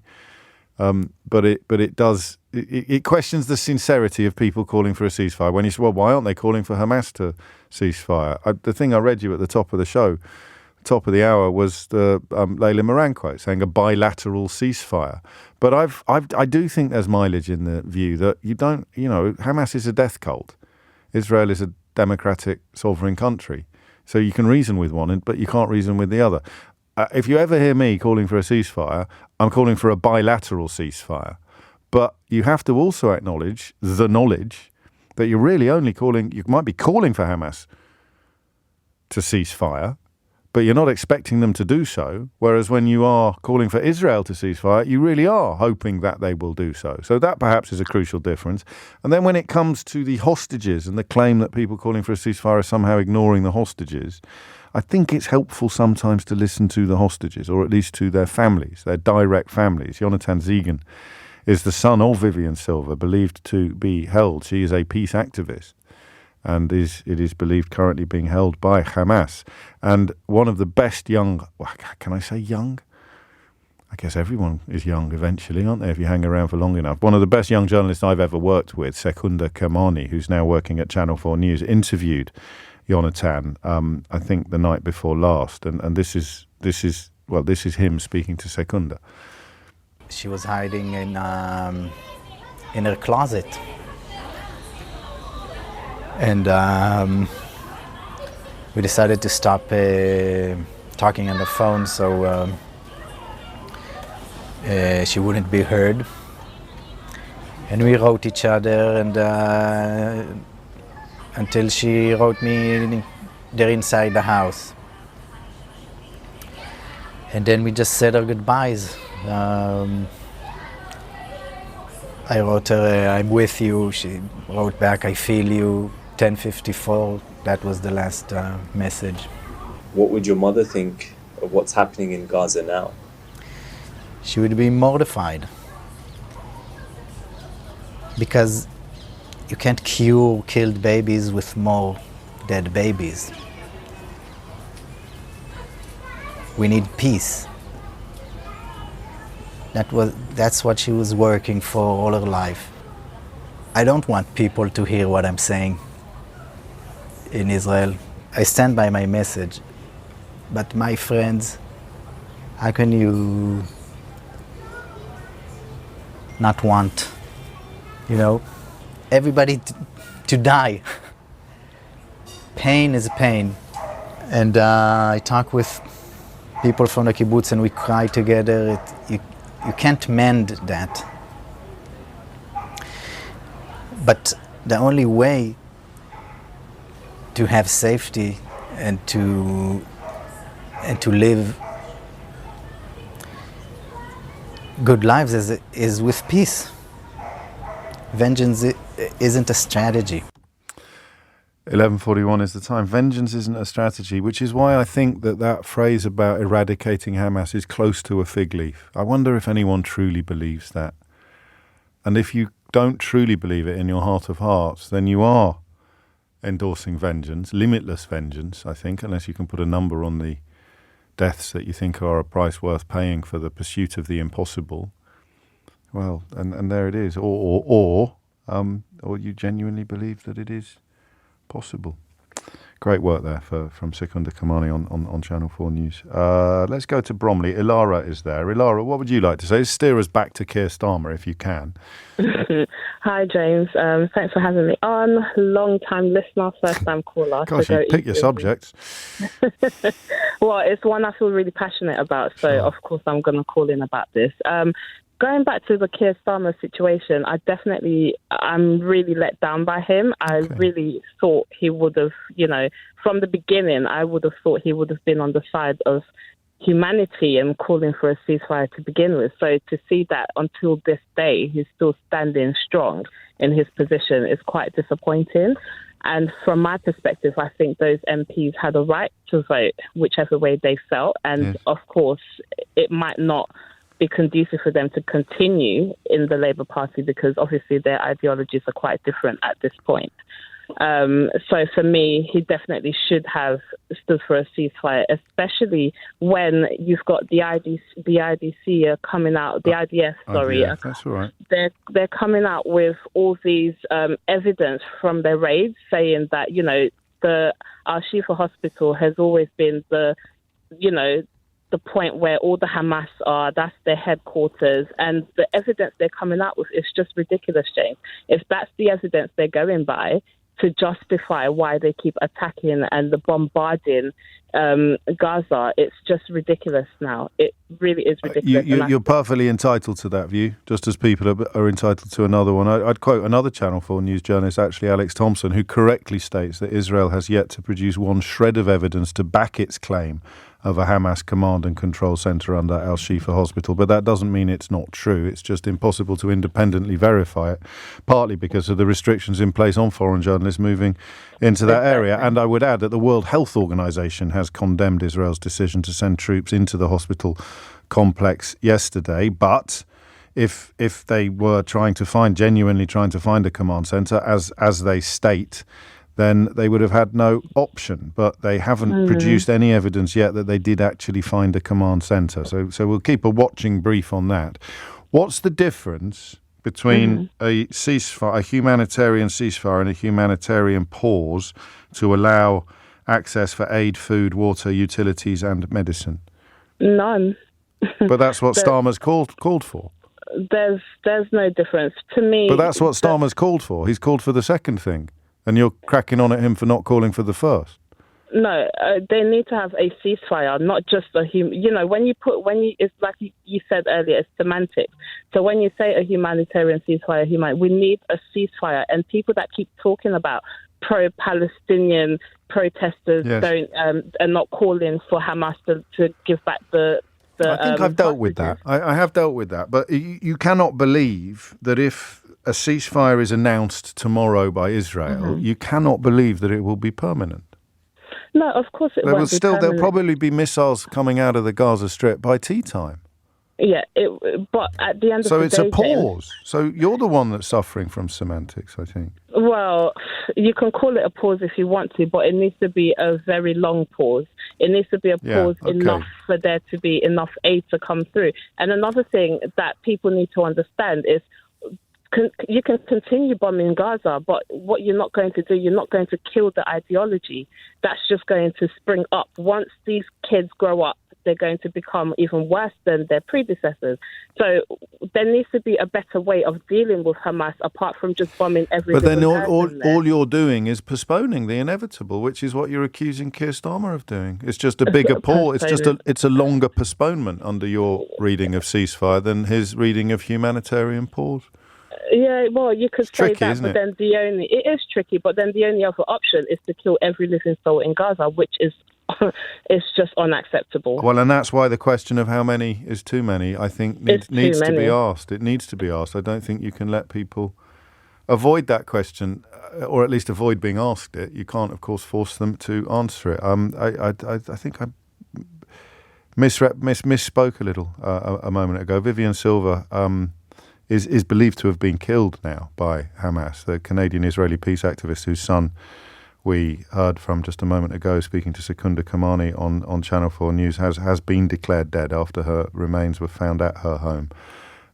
So it adds an even deeper poignancy to the words of her son and the memory of his mother. It's 11:47. 10 to 12 is the time. I guess the dissonance or the holding two thoughts in your head at the same time involves saying, I wish Keir Starmer had followed Humza Yousaf's lead, the leader of the SNP, and called for a full ceasefire, but it's pointless. And I think Starmer gets to the place in his mind where he thinks, what's the point of doing something pointless? And I can see wisdom in both their positions. I can see honour in both their positions, which is mad because they're different positions, unless you accept the full scale of the semantic point that a humanitarian ceasefire will almost certainly be temporary. So calling for a humanitarian pause simply involves disagreeing about how long the pause is going to be. Crikey. I don't think Starmer has got a particular problem on his hands here. It's a shame to see some of these people depart from his shadow ministerial team, but I suspect some of them will be back and he's demonstrated quite an adult approach to dissent within the ranks. John's in Maidstone. John, what would you like to say? Hello, James. Hello, I think actually Starmer's trying to offer an olive branch to Hamas in some ways. It sounds a bit odd at first, but the point is, if you call for a ceasefire, both Hamas and Israel are going to bristle at that. Yes. In the same way that I bristled at the votes yesterday. I was very angry with Sam yesterday. Right. But the more I think about it, the more I think, hang on a second. If you call for a humanitarian ceasefire, you are calling for something for the people of Palestine. Yes. And that requires two things. That requires Hamas to say, yeah, we want that. And it requires Israel, particularly Netanyahu, to recognize that the Palestinian people are not all Hamas. Yeah. And that's something that both sides are not really getting there at all, and we're not doing very well at. No. So I can see what Starmer is trying to do. When did the penny drop? I like that. I like the idea. Hang on. No, can you hear me? Just if I can interrupt you. When did that penny drop? I love the idea. I can hear you. You're still there. Yeah, I think there must be some weird delay on the line, actually, but I'll try once more. When did the penny drop? Because I love the idea of you bristling yesterday when the vote was going ahead, but then having a little think about it and changing your mind. It'll never catch on, but I'm all for it. What was it? What made you reconsider? No. Well, I was driving back from France. I was just come across on the Channel Tunnel, and I'd started listening to what you said. I started thinking, well, James has really put his head on the chopping block with this one. And I initially was quite angry. And then one comment when you said, is there a difference between the two? And I thought there has to be a difference. There has to be a reason why he's calling for a humanitarian break. And yes. And the same thing, the government's asking for the same thing. Yeah, in okay. its So weird way. You had to work out what he was doing. Why would you do that? Yeah. It is because, yes, it has to be, in my mind now, that he's looking for a lever that says we get a pause, we get aid to the people of Palestine, we get the combatants to stop trying to kill each other for 5 minutes, and maybe we can work on that and get them to step away long term from their avowed aim of destroying each other. I like it. There is a weird delay on the line, so I had to stay quiet then, which is probably quite a good practice for me, because it was in danger of turning into that Two Ronnies sketch on Mastermind when he's giving the answer to the question before. But thank you, John. I didn't mean that. When I said what made the penny drop, I wasn't expecting you to say listening to this programme, although obviously I'm delighted that is part of the process of reconsidering, but it was that notion of trying to work out why he's doing what he's doing. Because no one is going to accuse Keir Starmer of wanting more people to die in Gaza or in Israel. And once you step away from that ludicrous position, which there'll be some people holding it, you step away from that ludicrous, you try and work out the thinking behind his position and his determination yesterday to outline it to members of his party, his parliamentary party, who were planning to vote with the SNP on that amendment, then, like John, you have to actually come up with something. You have to put something in that space. What does he actually want? Why is he adopting this position? Answer, because he knows that a full ceasefire is impossible at the current time. Therefore, you prioritise what is achievable. And if you can get humanitarian pauses in place, that is preferable to there being no humanitarian pauses in place. I think that's an incredibly strong analysis, actually, better than mine. So you look at, I did use the phrase the art of the possible. Calling for a ceasefire is pointless, even though I would probably do it if I was in politics. Calling for a ceasefire is pointless. Why would I do it? Because of that question, how many deaths is too many, right? I can't answer it, therefore I can't condone the continuation of the carnage. But it's pointless. It's politically pointless. So what am I going to call for? Something that is possible. Something which makes my call have a point. What is that, right? Less bombardment, less carnage. How do you do that? Well, you pause it and you get more humanitarian aid in place, which means more people are going to survive. It sounds brutal and even perhaps cynical. It's not cynical, actually. It's the opposite of cynical. It's pragmatic as opposed to idealistic. So, in fact, and you've said this text, you're so pleased with this text, you've sent it 3 times. Starmer is a lawyer. He chooses his words carefully. Exactly. But he also analyses words carefully. And the difference between a humanitarian pause and a humanitarian ceasefire is actually relevant here. It's more than mere semantics. It's only semantics if you're criticising him for holding one position and not the other. Then you're picking up on semantics. What he is doing is calling for something that is plausible, feasible, achievable, as opposed to something that very, very sadly is not. And I would like the thing that's not possible to happen, and so would you. But as a political leader who wants to be taken seriously, not just domestically, but soon on the world stage, you've got to perhaps operate in the realms of the possible, not the impossible. I don't know, just a thought that John put into my mind. Emily is in Vienna. Emily, what would you like to say? Hi. Sorry if there's a bit of noise. It's because I've got a 9-month-old on my hip, so apologies. That's all right. My concern is that is this really the right hill for Keir Starmer to die on in terms of the vote? Pardon the expression, but no, I understand. This wasn't a proposal put forward by Labour. This was SNP. What's the result of Keir Starmer's position is it's now elevated to the top of the news. And yesterday's news should have been dominated by the Conservatives. It was. It was. I don't think that. I mean, that some. I mean, looking at the front pages I'm not sure, today. Actually, I last night I only became aware of this when I looked at the Independent at 9:30, 10 o'clock my time in Vienna. Yes. And it was the top of the news, because it had just happened. Because it had just happened, Emily. It's not. It wouldn't be top of the news if it was a digest of the day's news. Trust me. No, you got to trust me on this. You got to trust me, Emily. That's why it was there at that time on that rolling news website. If you look at today's front pages, The Sun, fed up Rishi, no bloody Rwanda. We are a reasonable government. No, I know you don't, but I'm telling you what all the other newspapers are saying today, looking back on what happened yesterday. The Guardian PM vows to push through Rwanda plan after court rules it's unlawful. The Telegraph PM will use emergency law to start Rwanda flights. The Times, Sunak emergency law can save Rwanda policy. The second story on the front page of the Times, Starmer loses 8 frontbenchers in party revolt on Gaza. The reason why he had to do this instead of allowing a free vote is the Labour Party has to have a policy on this issue. But did it have to remove the whip and force people to make a decision? Yes, it has to have a policy. You have to vote for the Labour policy, or if you don't vote for it, you can't retain a position in the shadow cabinet. Does that happen with every single vote, though? I'm genuinely asking. I'm genuine. This isn't the really big ones, where the whipping is 3-line, is serious, would always involve losing your ministerial office if you wanted to vote against the 3-line whip. See, she understands. He understands.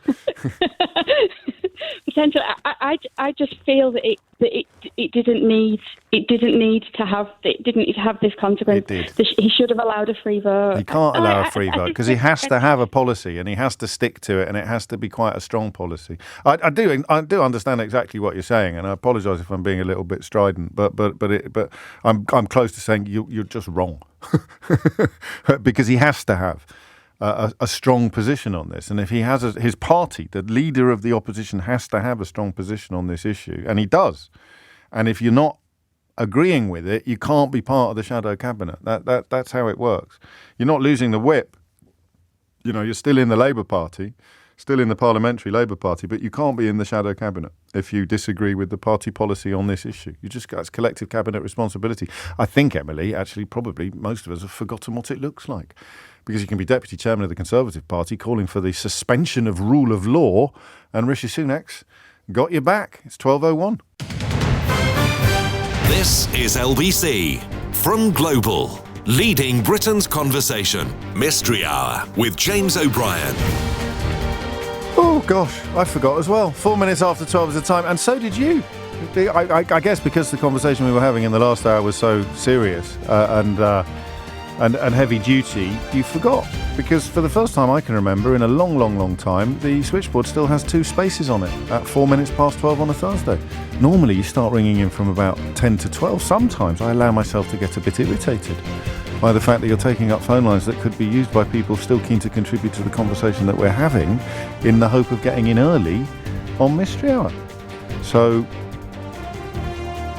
that is your call to arms. There's still 1 phone line free. What is Mystery Hour? Well, it's only your weekly opportunity to achieve the source of satisfaction not ordinarily available anywhere else on your radio dial. And I'll give you another one, actually. I will reintroduce the pledge that you will laugh out loud at least once between now and 1 o'clock. If you don't, I'll give you a full refund on the ticket price, okay? The best contribution of the week, my favourite contribution of the week, will win a Mystery Hour board game. Coming soon, hopefully, to a Christmas tree near you. If you are not lucky enough to win one, you can buy one. Oh, will wonders never cease? At mysteryhour.co.uk or in John Lewis and other shops. I think Argos soon, if it's not there already. But it's a brilliant game. Go and have a look at the Amazon reviews. And as with all my stuff on Amazon, including my books, do have a look at the 1-star reviews as well. Some people are confused about what gammon is when we use it as a description of a certain mindset of people. Yeah, some of the 1-star reviews for my books and indeed for my board game on Amazon, you can smell gammon as you read it. You actually get a whiff of gammon up your nose. Sometimes you'll find yourself craving pineapple. So strong is the whiff of gammon as you read some of the all of the 1-star reviews on my books and board game over on Amazon. So mysteryhour.co.uk or Amazon or whatever you want. Just do yourself a favour. Full terms and conditions for that competition, because it is a kind of competition, even though it's just me giving away a board game to my favourite contributor to Mystery Hour, can be found at lbc.co.uk. 6 minutes after 12 is the time. Shall we kick straight on and not bother explaining what it is? Shall we do that? I think we could do that. Anne's in Whitstable. Anne, question or answer? Question. Carry on. I was a primary teacher for 30 years for my sins. That's a statement. And anybody who's ever been involved in primary education will tell you that on a windy day, the children are noisier, they are wilder, it's a lot harder to get them to concentrate and engage. And I don't know why. Are you sure? Is this? The problem is this question has parameters that I have to establish independently, I think. Well, it's one of those. If you ask any teacher, my great aunt, bless her, she was a teacher in the 50s and 60s, and I mentioned it in passing one day, and she said, "Well, yes, of course it is." Like I was stupid. Really? It is a well-known phenomenon. Obviously, it depends on other things as well, but in general, if it's a windy day, the children are, and I still call them children, by the way. I don't call them young people. No. It's just well known. And all right. Windy children. Be a reason, children on windy days. Well, could it? They're just. Well, I have no idea. Yeah. Why must there be a reason? Well, I don't know. I suppose science. Science? Yeah. Well, we get very strange phone calls, particularly at night on LBC when there's a full moon. Well, maybe that's it. It's just. All right, let's phrase the question another way. You don't have to. The problem is I can't have loads of primary school teachers ringing in to say that's nonsense. I've never heard so much rubbish in my life. I have to work on the presumption that you and your great aunt are correct on this. Well, I think I'm correct. All right, that's good enough for me. Okay, is there an explanation, and if so, what is it? You're on. Is there an explanation? Is it even a thing? But don't ring in to answer the first bit. How would you even find? I don't know. So why are children at school misbehaving more on windy days? 0345 6060973. Stephen's in Leeds. Stephen, question or answer? Question, Jim. Good afternoon. Good afternoon. I've started wearing a hat. What sort of hat? For winter. It's like a Peaky Blinders style affair. Very I've got nice. About six different styles. And what I've noticed since I've been wearing this hat is when I go up to someone and I say hello, I'll touch the peak of the hat and give them a slight nod, or maybe even take the hat off, especially indoors. I'm just wondering where the etiquette comes from that, because I was thinking it could be maybe kind of a military related. Well, I think this has come up before, right? And I think I know the answer to this. Go for it. I think it goes back to knights lifting their visors on their armour to show that we were friends. We're not having a fight. If we're going to have a joust, Stephen, I'm keeping my visor down, mate. You can be sure of that. But if we're going to go for a cup of mead together, I'm lifting my visor up. But why then? If that is the reason, why is there an ingrained human instinct to do that? Because it's gone back to that. So the lifting of the visor became a thing, and then when we stopped wearing armour, we carried on lifting the visor, even though there was no visor there. So we tipped our hat, we doffed our hat a bit. I'll take that. I think it's a correct answer. Qualifications, it's come up before, and we went definitive on it. I think it might even be in the board game, that one. Right, I'll take it on that. Thank you, See you in Stephen. Manchester next week. Top man, I'll see you there on the 28th. Looking forward to it. Cheers, mate. Take care. Bye. Take care of yourself. There you go. Round of applause for me, please, Keith. Come on, mate. Come on, mate. I like that one as well because it's a sort of one that you remember once. Well, as I just proved, once you know, you know. Chrissy's in Glasgow. Chrissy, question or answer? Hi, James. Well done on the new book. Thank you, question. Yes. Question. It's annoying the hell out of me. What could it be? You know the gelatin capsules that you get for your washing, for your laundry, that you throw in. Most of these things are like pods. Yeah. They call them, and you throw them in the machine, and and they dissolve in water. Yeah. The fact that they dissolve in water, why don't they dissolve standalone? Because they're filled with liquid. What stops them from dissolving into a greasy You mean mess? why don't they dissolve from the inside? Yes. Yes, what is it about? Because I would expect if there was some kind of membrane that it would be water soluble. That's quite a good question. Because I was going to say it's got an inner coating that stops it from dissolving, but then it wouldn't dissolve from the outside either, would it? Precisely. So Well, I never. Yeah, there you go. Well, I never. Mm. I mean, it shows you the exciting life of it. Well, everyone's wondering about this now. So you've spread the mystery. Would it be the pH of what's inside it is going to be different from water, isn't it? The pH of the detergent is going to be different from water. So it may be that. I mean, it must be that actually. I can't think of any other example. Well, maybe not just that. I was thinking the composition of the chemicals within the liquid. Does that change? Yes, it could do. And the viscosity. Oh, I love that word. The thickness of the fluid. No, why are you saying sorry? We did a phone-in 2 weeks ago about women saying sorry when they don't need to. I love the word viscosity. Don't change it. You're on. I like that a lot. I'm just being a bit viscous, obviously. Viscous. We're all a bit viscous sometimes. Depends what you did last night. Yeah, but there's no way for me as a housewife to check this. All I know is that if I've ever gone in the bag with wet hands, it gets gooey really quickly. Yeah. And they stick together. Yeah. It's a right old palaver, isn't it? Right, you're on. Why don't they dissolve? Why doesn't the liquid inside them dissolve the membrane around them? Mm-hmm. Yeah, 0345 606 0973. Chrissy, do you want to know something funny? Go for it. Millions of people are agreeing with Anne about children misbehaving on windy days. Basically, every primary school teacher in the country seems to be listening today. They just get all excited, I think. It's just... I'm not expecting you to answer it. I'm just letting you have the news first. Breaking news, Chrissy. Yeah, I think it's an overstimulation thing. Could be an overstimulation thing. We'll find out. Speaking of overstimulation, a lot of people are trying to answer your question by referencing temperature. So it dissolves when it's hot, but that doesn't work at all because of the point you just made about your wet hands. 12:13 is the time. Ollie is in Watford. Ollie, question or answer? There's a question, please. Carry on, Ollie. So I'd like to say, when you read those one-star reviews, yes, that it's very much gammon you could smell. It is indeed a distinct whiff of gammon. It's quite not unpleasant, actually. Not unpleasant. Carry on, Ollie. No, absolutely lovely.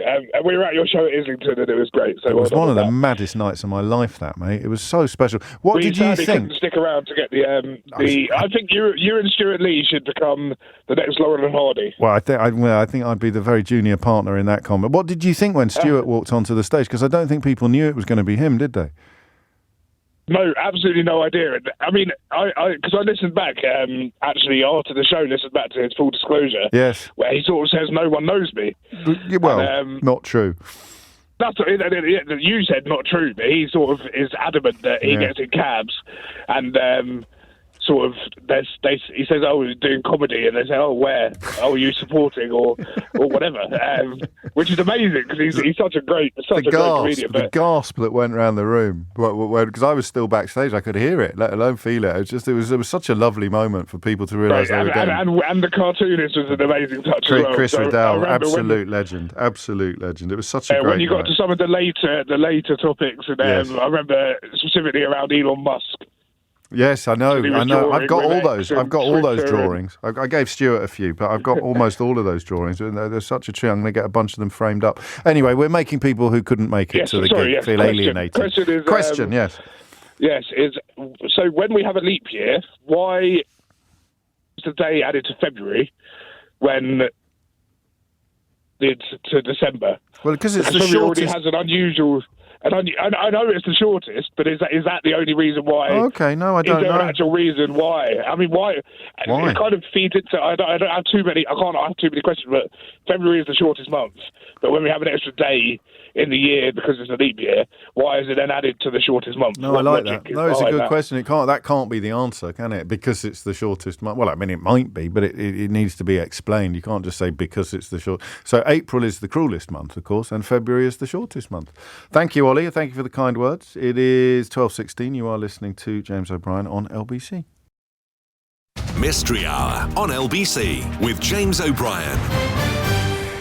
19 minutes after 12 is the time. Anne is categorically correct. I have been truly inundated with teachers, by teachers attesting that on windy days, children misbehave. They are out of control. I was listening to James O'Brien's Mystery Hour about children getting excited on windy days, writes Patricia from Croydon. I taught in secondary school for 34 years and I dreaded gusty, windy days as the children became particularly hyper, just like birds becoming frantic before a storm. So the caller was quite right. It is a well-known phenomenon in teaching.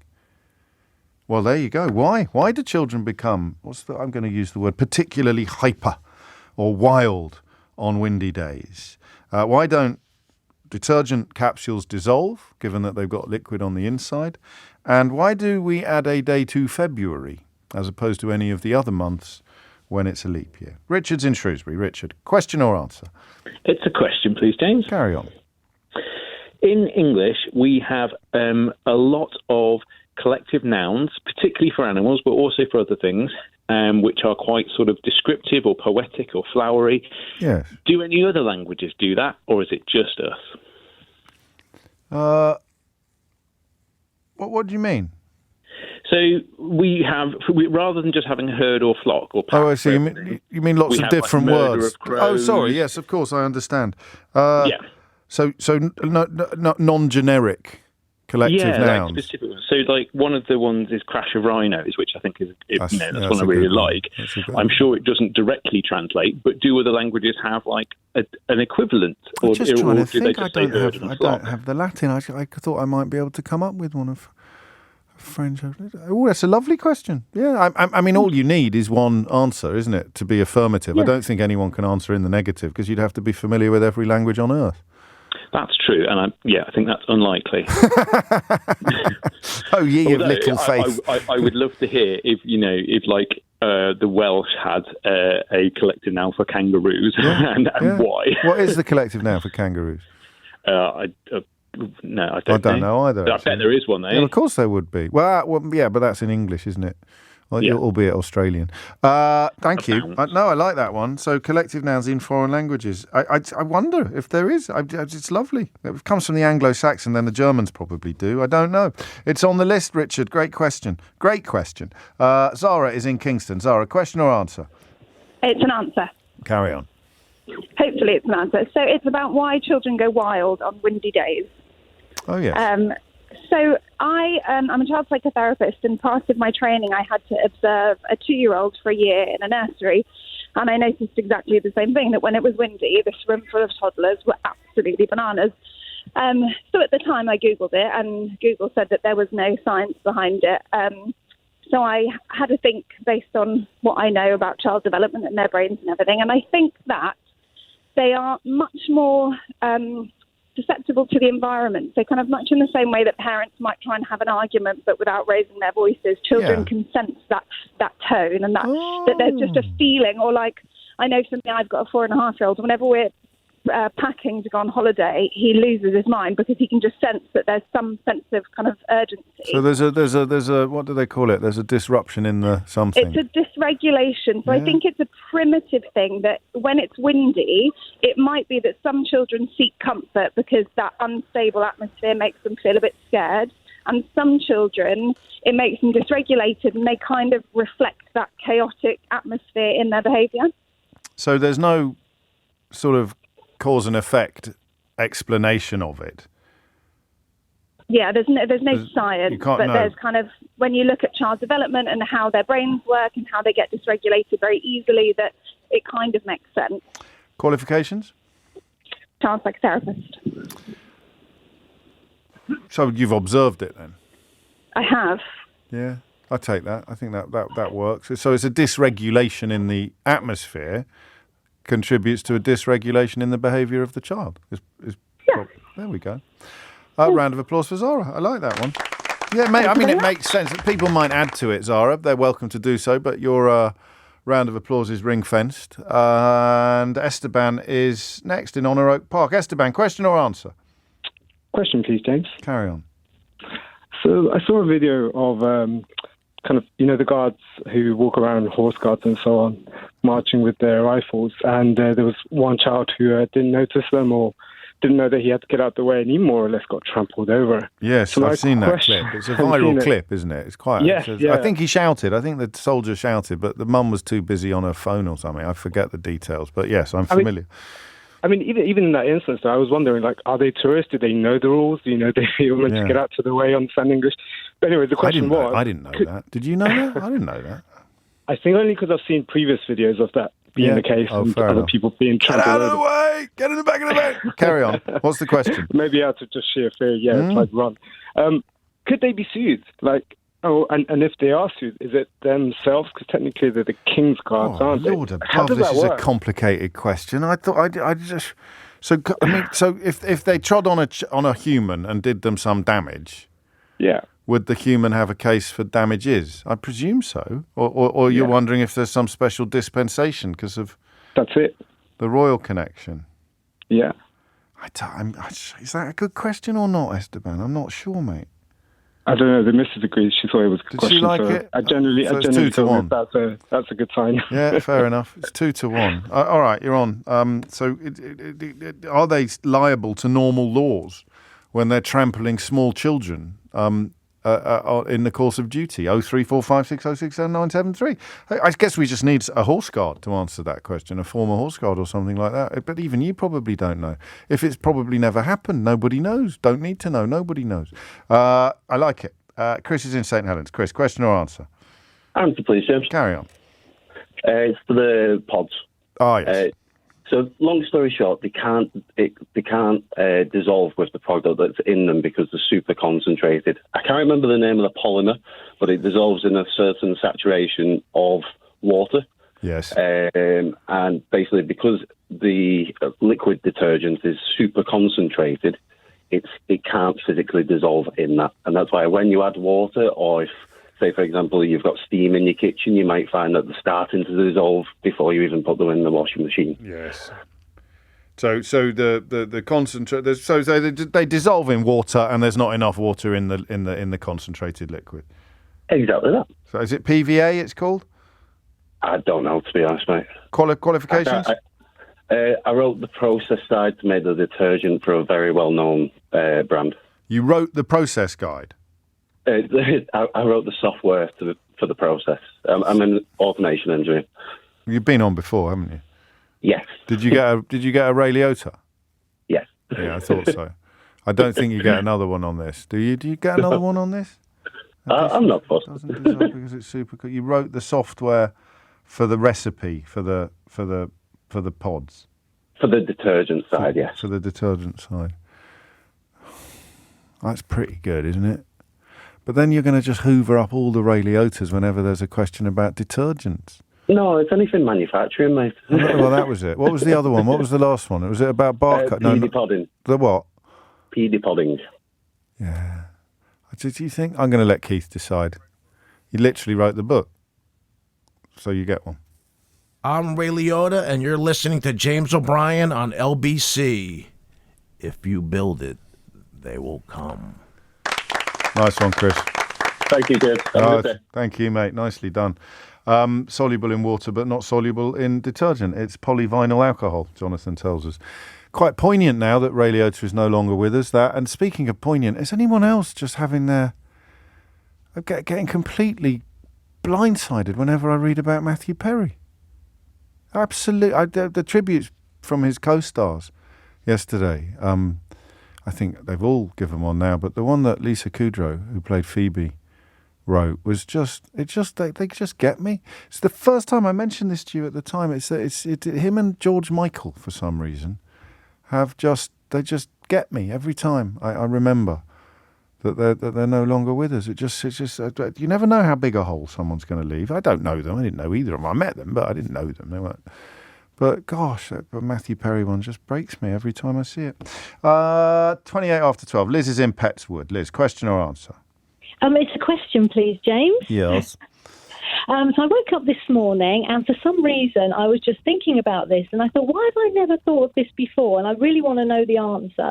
So I thought I'll phone James today. Yeah. And what it is when you buy sort of roast beef or raw steak or something like that, and you get it out of the bag, it's really quite bloody, and you see quite a lot of blood there, and it reminds you of where it's come from.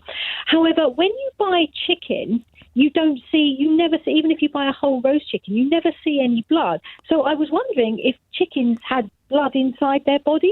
Well, of course they have blood inside their bodies. Oh, but why do you never see it from raw chicken whenever you buy? Where is it then? Well, where does it's it go? been drained out in the slaughtering process. And the same is true of red meat as well. It's not actually blood that you see. It's myoglobin, I think is the word. Yeah. So I just don't understand how the meat is very white in chicken, and it doesn't look like there's ever been any blood in it. Well, there would have been, but I don't know that bit. It's it comes out of the muscles. There would have been blood inside the whiteness, the white chicken. I guess so. Raw. Yeah, there'd be. I mean, the capillaries are just empty. So the capillaries are there in the meat, but they're empty. So there's no redness. I think because all the blood has been chicken. Yeah. So there's a process in the factory where they just drain blood. Yeah, I mean they hang it upside down and all the blood comes out. Oh, so that means then it must be smaller when I'm moving out of my comfort zone now. I presume they hang them upside down until all the blood comes out because gravity seems to be the best way of ensuring that all the blood comes out. But I know that I don't know where the word myoglobin entered my vocabulary. But I know that when you are talking about bloody meat, like rare meat, it's not actually blood that you're talking about. It's myoglobin. Well, I'd still like to know where all the blood goes from chicken. Yeah, fair enough. Well, I mean, if you think about a pig, you don't see much blood you don't see much red on pork, do you? Either. A bit more than on chicken, though. More. It's just the chickens, I thought, and I just wondered if they ever got a cut, because I can't. So if you want to know if you cut a chicken, would it bleed? Yes, as well, yes. Well, there's sometimes blood in eggs, isn't there? Well, yeah, try not to think about that. Well, there is, though. I mean, when we had chickens, you would occasionally get a little bit of blood in it. It's not very pleasant. I do appreciate that was the embryo. Yeah, but it's still blood, isn't it?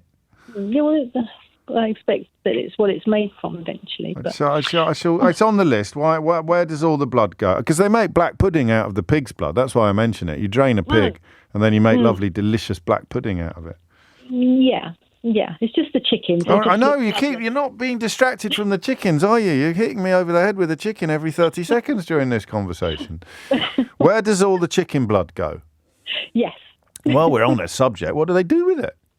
Exactly, and how does it happen? How much blood could a chicken chuck if a chicken could chuck blood? How much blood is there? Swimming in it. The factories must be swimming in it. You'd think so, and you'd God, and then put it to right. You're on. Yeah, where does all the chicken blood go?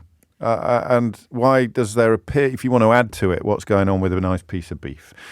Can't believe that made me late for the news. Honestly, Thomas Watts is here now with the headlines. Mystery Hour on LBC with James O'Brien. Call 0345 6060 973. 12:36 is the time. Questions that still need answers include, we've done that one. Why do we stick the extra day on the end of February in a leap year? Do other languages have collective nouns like we do, sort of quite imaginative ones, like a murder of crows or a crash of rhinoceri?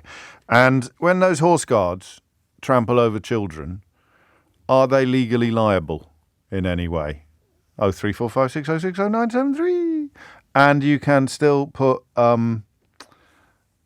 your own questions on the board as well. Quite a lot of people turning vegetarian during the course of the last conversation. That one as well. Eggs. What was it again? Chickens and blood. Where does all the chicken blood go? Sorry, Matt's not happy. It's mad that you've watched Simon Amstell's Carnage. It's a brilliant film, yet you can't see that last conversation was psychotic. Maybe I can see that it was psychotic, Matt, actually. So there. 12:37 is the time. And Mo is in Eastbourne. Mo, question or answer? Answer. The February question. Yes, why do we put the extra day on the end of February? Right, so our calendar is Gregorian. It's based on the Julian calendar, which was done by Julius Caesar. And in Roman times, initially they had 10 months. Yes. And the proof to that is today's name. September comes from septa in Latin, which is 7. Yes. So it was the 7th month. October is 8. Was the 9th. November October is 9 and December is 10, isn't it? Exactly. Yeah, well done. So then they added January and February, and February was the last month to be added. So when they were doing the adjustments, they added the days on the last month. There you go. Okay. So the last month to be added, but did the Roman year end at the end of February? Yeah, it used to start in March and end in December, and then they added January and February comes from a festival that was a festival of purification. So that was the purification transition month, which the year ends. So actually Ollie's question was doubly good because he thought it made more sense for the extra day to be stuck on the last month, and in fact it was. Yes, the gentleman was very clever. Can I just say, I'm not going to answer another question like I was asked to do. No, you're not. Because you'll shoot me dead. Yeah, too right. The question about the chicken is the most first-word question I've ever heard on this show. Yes, I think I understand what you mean. I think even I might that grew up anywhere else can answer that question. They've seen the grandmother preparing chicken. Even a familiarity perhaps with some street markets in Singapore might have provided an answer to that question as well. But I think it's a valid question, and like any of them, and I applaud it just because it demonstrates that we live in supermarkets these days. A supermarket state, I think we might describe it as. Qualifications, Mo, for the Roman question? We learned that at school because I grew up in Egypt, and we have a different calendar in Egypt officially, like the Islamic calendars. We all learn a lot about different calendars, and we also have the Coptic calendar, which is based on the Jewish calendar. So like officially 3 calendars in Egypt. So it's part of like your high school stuff. Love it. Plus I love languages and etymology and stuff, so that's why I remember that December is the 10th one. Round of applause for Mo, please. Lovely stuff. Thank you very much. No, thank you very much. Philip is in Boreham Wood. Philip, question or answer? Hello. Question, please. Carry on. So where I live in Boreham Wood, there are nearby there are 2 leisure centres, council leisure centres, 2 swimming pools, both different temperatures. One is a gala pool where they use for competitions and things like that. Yeah. And therefore they've made it a colder pool, like really much colder. Yeah. And no one can tell me why it needs to be colder. It doesn't need to be a gala pool. Does it need to be? That's what they said. That's their reason for it being colder. So there's one in Bushy, which is one temperature, and one in Boreham Wood, which is colder. And I take the kids swimming, and they're very precious. Well, I think it might be obvious. Okay. So if you're in the gala pool, you're there for exercise. You're not just splashing about, are you? You're a serious swimmer.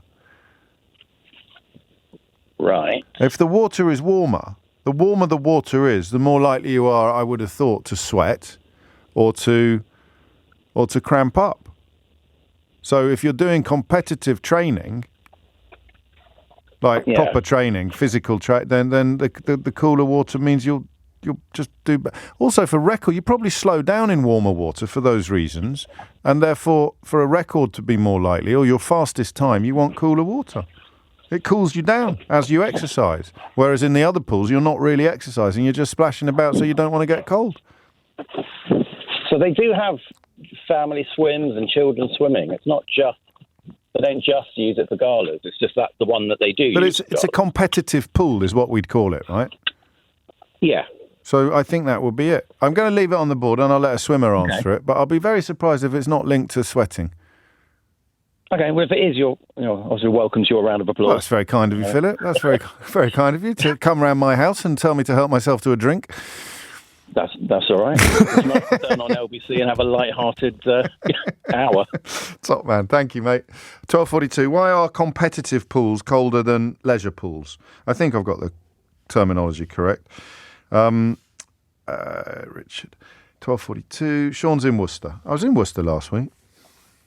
Very nice. Yeah, it was all right. I was looking for a pub. I couldn't find it. It must have sort of either gone shut down. Everything south of the station seems to have shut for a bit, and everything north of Foregate Street was new. So loads of new bars and restaurants north of Foregate Street, or going up towards the cathedral, but then going away from the cathedral, lots of things seem to have shut down. Have you noticed that? Yeah, the river flooding's not been helping. No, that wouldn't help at all, would it? Anyway, question or answer? Question. Yes. Bit of a jovial one. So I was joviing around with my fiancée the other evening. Oh, yes. And I tried to stick my finger up her nose, messing around. I say, was this foreplay or was it just general sort of mischief? Worcestershire foreplay. Worcestershire goes back to the foreplay. 1800s. I like it, yes. My finger would not fit up her nostrils. It made me think, is everyone's finger diameter in proportion to their own nostrils? Great Is there question. someone out there who can't pick their own nose? That's a superb question. So if your girlfriend had your fingers, she would not actually be able to pick her nose? Or she would. She wouldn't get it back out. She would. It was that tight. It was quite a tight fit. Yeah. Whereas I've Wouldn't go never in there. encountered anyone who's had but you wouldn't know, would you? It's not the sort of thing you'd volunteer on first meeting. No, but on this show, maybe. So you could, and it's got nothing to do with height either, has it? Because No. just Pure girth, James. Pure girth, width, depth, not depth even. Okay, so our is thing it is ancestral or is it well, just... it won't is there just be anyone out there? finger to nose. There's probably a question here about general physiognomy proportionality. Because I imagine that you could probably fit your little toe up your nose, but not up your girlfriend's. Yeah, possibly. But I want to know if there's an answer to it. I will I will try. I will endeavour, Sean, to find out for you. Is there a relationship between finger girth and nostril width? I think we've used those words correct. I love that. And just before you go, how did your girlfriend feel about this? She got me back quite harder. So yeah. Okay. So Standard joving. She rammed her finger up your nose. No, she slapped me. 12:44 is the time I got kicked in the head by a horse. Kay's in Plymouth. Kay, question or answer? An answer today, James. Carry on, Kay. The blood in steak but not in chicken. Yes. You're quite right. It's myoglobin. Yes. Myoglobin isn't actually anything related to blood. It's a protein found in muscle But this is the red stuff. This is the red stuff. This is the red stuff, yeah. Weird. So it's a muscle pigment, and in mammals there is a much higher concentration of myoglobin than there is in fish or birds or even certain other mammals. Oh, right, yeah, okay. So that's all it is. That's all it is. When you cook it or cut it, the myoglobin is released. And pigs, because they've got a different muscle structure that's less dense than cows, that's why it's more of a white meat. And there you go. Simple as that. And I was going to ask you the next bit of the question, but I think Tony in Kettering is going to do that. So I just need your qualifications for this bit of the question. My son is a relatively newly qualified biology teacher, and every time we say we've got a really bloody steak, he gives us a lecture. Oh. Does he use a special voice? He does. He's got a teacher voice. He's only been teaching for just over half the term. Actually, I think you'll find that it's not blood at all, Mother. Pretty much. I love that. Round of applause for Kay, please. Yeah. And then for the second part of the question, I think we go to Tony in Kettering, who I'll come to after this. Mystery Hour with James O'Brien. This is LBC. It is indeed. 12:49 is the time. I mean, I've got a couple of podcasts out today that I should tell you about. One is already out. That is the media podcast. This was an amazing thing to do, actually, I have to be honest, with two genuine Fleet Street legends, Alan Rusbridger, former editor of The Guardian, and Lionel Barber, former editor of the Financial Times. I talk about imposter syndrome, talking to those two titans of the industry about the new book for the Media Confidential podcast that Prospect put out every week was just an honour in every imaginable way. Something that if you told me 10 years ago that was going to happen, I would simply not have believed you. And also coming out later today, comes out about tea time. I did the Pod Save the UK with Nish and Coco, which is a lovely sort of light-hearted roundup of the news. And goodness knows, we recorded it yesterday and there was plenty Plenty of news to talk about. In fact, it was still breaking while we were doing the record. So there's a couple of points in there where we sort of went back and did it again. So that's the Media Confidential podcast with Alan Rusbridger and Lionel Barber at Prospect, and the Pod Save, the UK podcast, which I think they'd have their own YouTube channel, don't they? And you can find it all over the shop. That's with Nish and Coco. Thank you for that. Thank you for indulging me. And the unlikely event that 15, 16 hours a week of me isn't enough to sate your needs, then there's another sort of hour and a half, or hour, I guess, if you add the two up together, for you to enjoy. 12:51 is the time. Tony, what do you mean first name terms? All right, then Nish Kumar and Coco Khan. But if I'll call them Nish and Coco if I want to. Ridiculous. Tony is in Kettering. Back to the blood, Tony. There will be blood. Hello, James. Hello, Tony. Be careful. People are having their lunch, mate. I know. I listen to you every day when I'm walking my dog. I can't believe I find myself phoning you up. Well, here you are. You definitely are. I just happen to know what blood is. Where all the chicken blood goes. It's not a great phone line, so I'll be quiet and I'll let you speak. Okay. I mean, it's not a very pleasant thing to talk about, but basically they are hung up, like you said. The blood drains out on a stainless steel bench with a gutter at the back.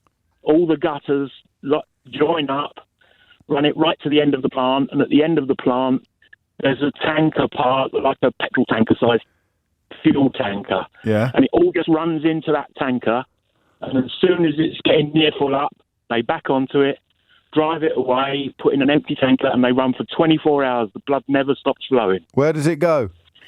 They take it away to different plants, but it's mostly made into, like, fertilizer, like dried blood that you put on plants. Of course stuff like it is. that. Yeah, there it is. But you can never have that tanker not available because the blood just runs 24 hours a day, 365 days a year. Qualifications? Well, I used to service the trailers that did the blood. And woe betide me if I couldn't have it ready to go and collect it. Oh, I bet, yeah, I bet. That'll do. Round of applause for Tony. Lovely answer. Perfect answer. Mate, I can't believe I got a round of applause on your show. I just love the show, mate. It's all Thanks yours. very You can much. keep it as well, Tony. You don't have to bring it back next week. All right, mate. Look after yourself. Thank you, Tony. I like that. And Mo's point, if you didn't understand it, was that if you were to buy a chicken in a market elsewhere in the world, or indeed if you were familiar with agriculture, then there would be very little mystery about where the chickens have blood or where blood goes. Ian's in Tenterden. Question or answer, Ian? Answer. Carry on. Right. Swimming pools. Well, you've got competitive swimming pools, different temperature to leisure pools. Mainly because of the fact that, believe it or not, athletes sweat when they're swimming. Yeah. So the hotter the temperature, the more they sweat. If they sweat too much, obviously they don't actually work properly in terms of their biomechanics, etc., and they're not as fast, so they actually have it cooler for there. And there's also the fact that most of the really competitive pools, like the London Aquatic Centre and things like that, have got a much larger volume of water, which is easier to keep cooler than a smaller pool when you've got a heater going on it. Yeah, and also it costs money as well, so it's not as if there'd be any impetus upon the pool people to warm it up unless they absolutely had to. Well, years ago, the pool that we swim at, the swimming club that I'm associated with, they put the temperature up in the winter for the old ladies' session one morning, and as they tried to turn the temperature down, the handle snapped. Temperature got stuck, got hotter and hotter and hotter, and we went in for a training session afterwards, and after about 10 minutes, the kids were all like lobsters, bright red, and so on and so forth. And the harder they work, the less suboptimal, the more suboptimal that would be. Qualifications, please, Ian. I'm a British swimming referee. I've got 4 daughters that swum competitively up to national level, and one of them went on to compete internationally as a lifesaver. That'll do nicely, mate. Nice big round of applause for Ian. Thank you very much. No, thank you very much. No, I'm not quite Ray Liotta territory, because there's no specific link to the question, just the general area of the question. So I don't know, maybe people think that's strict, but I'm in charge. Phil's in Inverness. Phil, question or answer? Hi, James. Very quick answer. Carry on. The troops before they mount Kingsguard are given a specific set of orders. Yeah. So as long as they follow those orders, they're following a lawful order and therefore doing the job. And until the late 80s, defence had Crown immunity and was therefore exempt from civil action. No longer the case. So individuals could raise a case against defence, but they'd have to prove that, for example, the soldier shouting "Make way for the King's Guard," all the boots stamping on the cobblestones, all the signs, etc., were not sufficient to warn them of the risks. Okay, so if you stamped on a child without shouting, you could get into some trouble, but not anymore. Up until the late 80s, it's been changed, has it? It was the other way around. The other way around. So now you would, but the health and safety regulation exemption expired in the late 80s or disappeared in the late 80s. So if an individual didn't follow a set of orders, did something unlawful, then that individual would be responsible. If they've done their job as they've been taught and as they've been trained and following all the rules, then it'd be very hard to prove that that individual had done something unlawful. Qualifications? Sergeant Major in the Army, and I have to write health and safety risk assessments. There you go. Right, well, that's pretty perfect. Round of applause for Phil, please. 12:56. So, are there any collective nouns in foreign languages? And is there a relationship between the size of your finger, the width of your finger, the girth of your finger, and the width of your nostril? Because Sean couldn't fit his finger up his girlfriend's nostril last night.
Ben's in Clacton. Ben, question or answer? Answer, James. Carry on. Right, so, my fingers don't fit up my nose. I haven't been able to pick my nose since I was a kid. And I genuinely thought I'd be answering a more highbrow question this one day, but there you go. I'm ringing up about picking noses. That is extraordinary. What sort of age were you when you realised you couldn't fit your finger up your nose anymore? Do you know what? I don't really. I just remember it. I have no idea when it happened. As I got maybe 18, I don't know. Who knows? What an absolutely legendary Mystery Hour moment this is, Ben. I'd probably keep Sudafed in business. This is a thing. So you've got particularly narrow nostrils rather than particularly fat fingers. I don't think I've got shovel hands, but I've definitely got a smaller nose than I need. I mean, there it is. Your fingers do not fit up your nose. Who'd have thought? There you go. Well, I'll tell you what, Ben. It's got you one of these. I'm Ray Liotta, and you're listening to James O'Brien on LBC. If you build it, they will come. Oh my God, that's epic. Love it. Thank you, James. Cheers, Ben. Take care. Toby's in Salzburg. Our second call from Austria today. None of it counts. I don't get any money for this, Toby. You know, you don't fill in rate. Anyway, question or answer quickly. You don't get money, but you get an answer from me, James. Indeed. And it's about collective nouns. Oh yes. As you sometimes point out, there must be a German word for it. Yes. And so the answer to the question is yes. In German, it's quite common to have different collective nouns for troops of animals. For example, you have a Sprung of deer. Huh? You've got a Rotte of wild boars. Whilst you have a Herde of sheep. Yes. What's a Rotte? What does Rotte translate as? You call me what a group of wild boars, what it's called. It's got no other meaning. A Rotte is always a troop of wild boar. Like a troop or a group. So lots of different words for herd. But yes. Do any of them have another meaning? Like we would say a murder of crows, and obviously murder has two meanings. Do you have any like that? Yeah, you have a Schule of fish, so like a school of fish. Oh, a school of fish, yeah, that's it, yeah. Oh, great, perfect answer. Qualifications German. Round of applause for Toby. Exactly, yeah. No, great work. I think we tipped them all off. Have we tipped them all off? We didn't. No, I did the hats off one. I did the. What do you mean? Oh, well done. I invented Mystery Hour. I'm allowed to answer that. I did the visors. Who do we give the game to? Do we give it to? I gave Sean Sean asked the question, didn't he? It's got to be nostrils man. And Ben answered it. So the person who asked it or the person who answered it, though? Answered it. You sure you didn't hear the person asking it? He suffered enough, the man with the small nostrils. Well, Sheila has spoken. It's going to Ben, so not to Sean. Sean's going to be gutted. He's going to be so cross he'll probably try and stick his finger up his girlfriend's nose again. That's it from me for another day. If you missed any of today's show, you can listen back to the whole show podcast on Global Player, the official LBC app, where you can also pause and rewind live radio. All of LBC's shows are there to catch up on, as well as the world's biggest podcasts, including Mystery Hour, like a self-contained Mystery Hour. A lot of people don't realise that. I still get messages from people who've just discovered it. Pause and rewind live radio on Global Player, where you're always in control. Download it for free from your app store or head to globalplayer.com. Tom Swarbrick will be with you at 4 on LBC, but now it's time for Sheila Fogarty. Now it's time for Sheila Fogarty. Now it's time for Sheila Fogarty. Now it's time for Sheila Fogarty. Now it's time for Sheila Fogarty. Now it's time for Sheila Fogarty. Now it's time for Sheila Fogarty. Now it's time for Sheila Fogarty. Now it's time for Sheila Fogarty. Now it's time for Sheila Fogarty. Now it's time for Sheila Fogarty. Now it's time for Sheila Fogarty. Now it's time for Sheila Fogarty. Now it's time for Sheila Fogarty.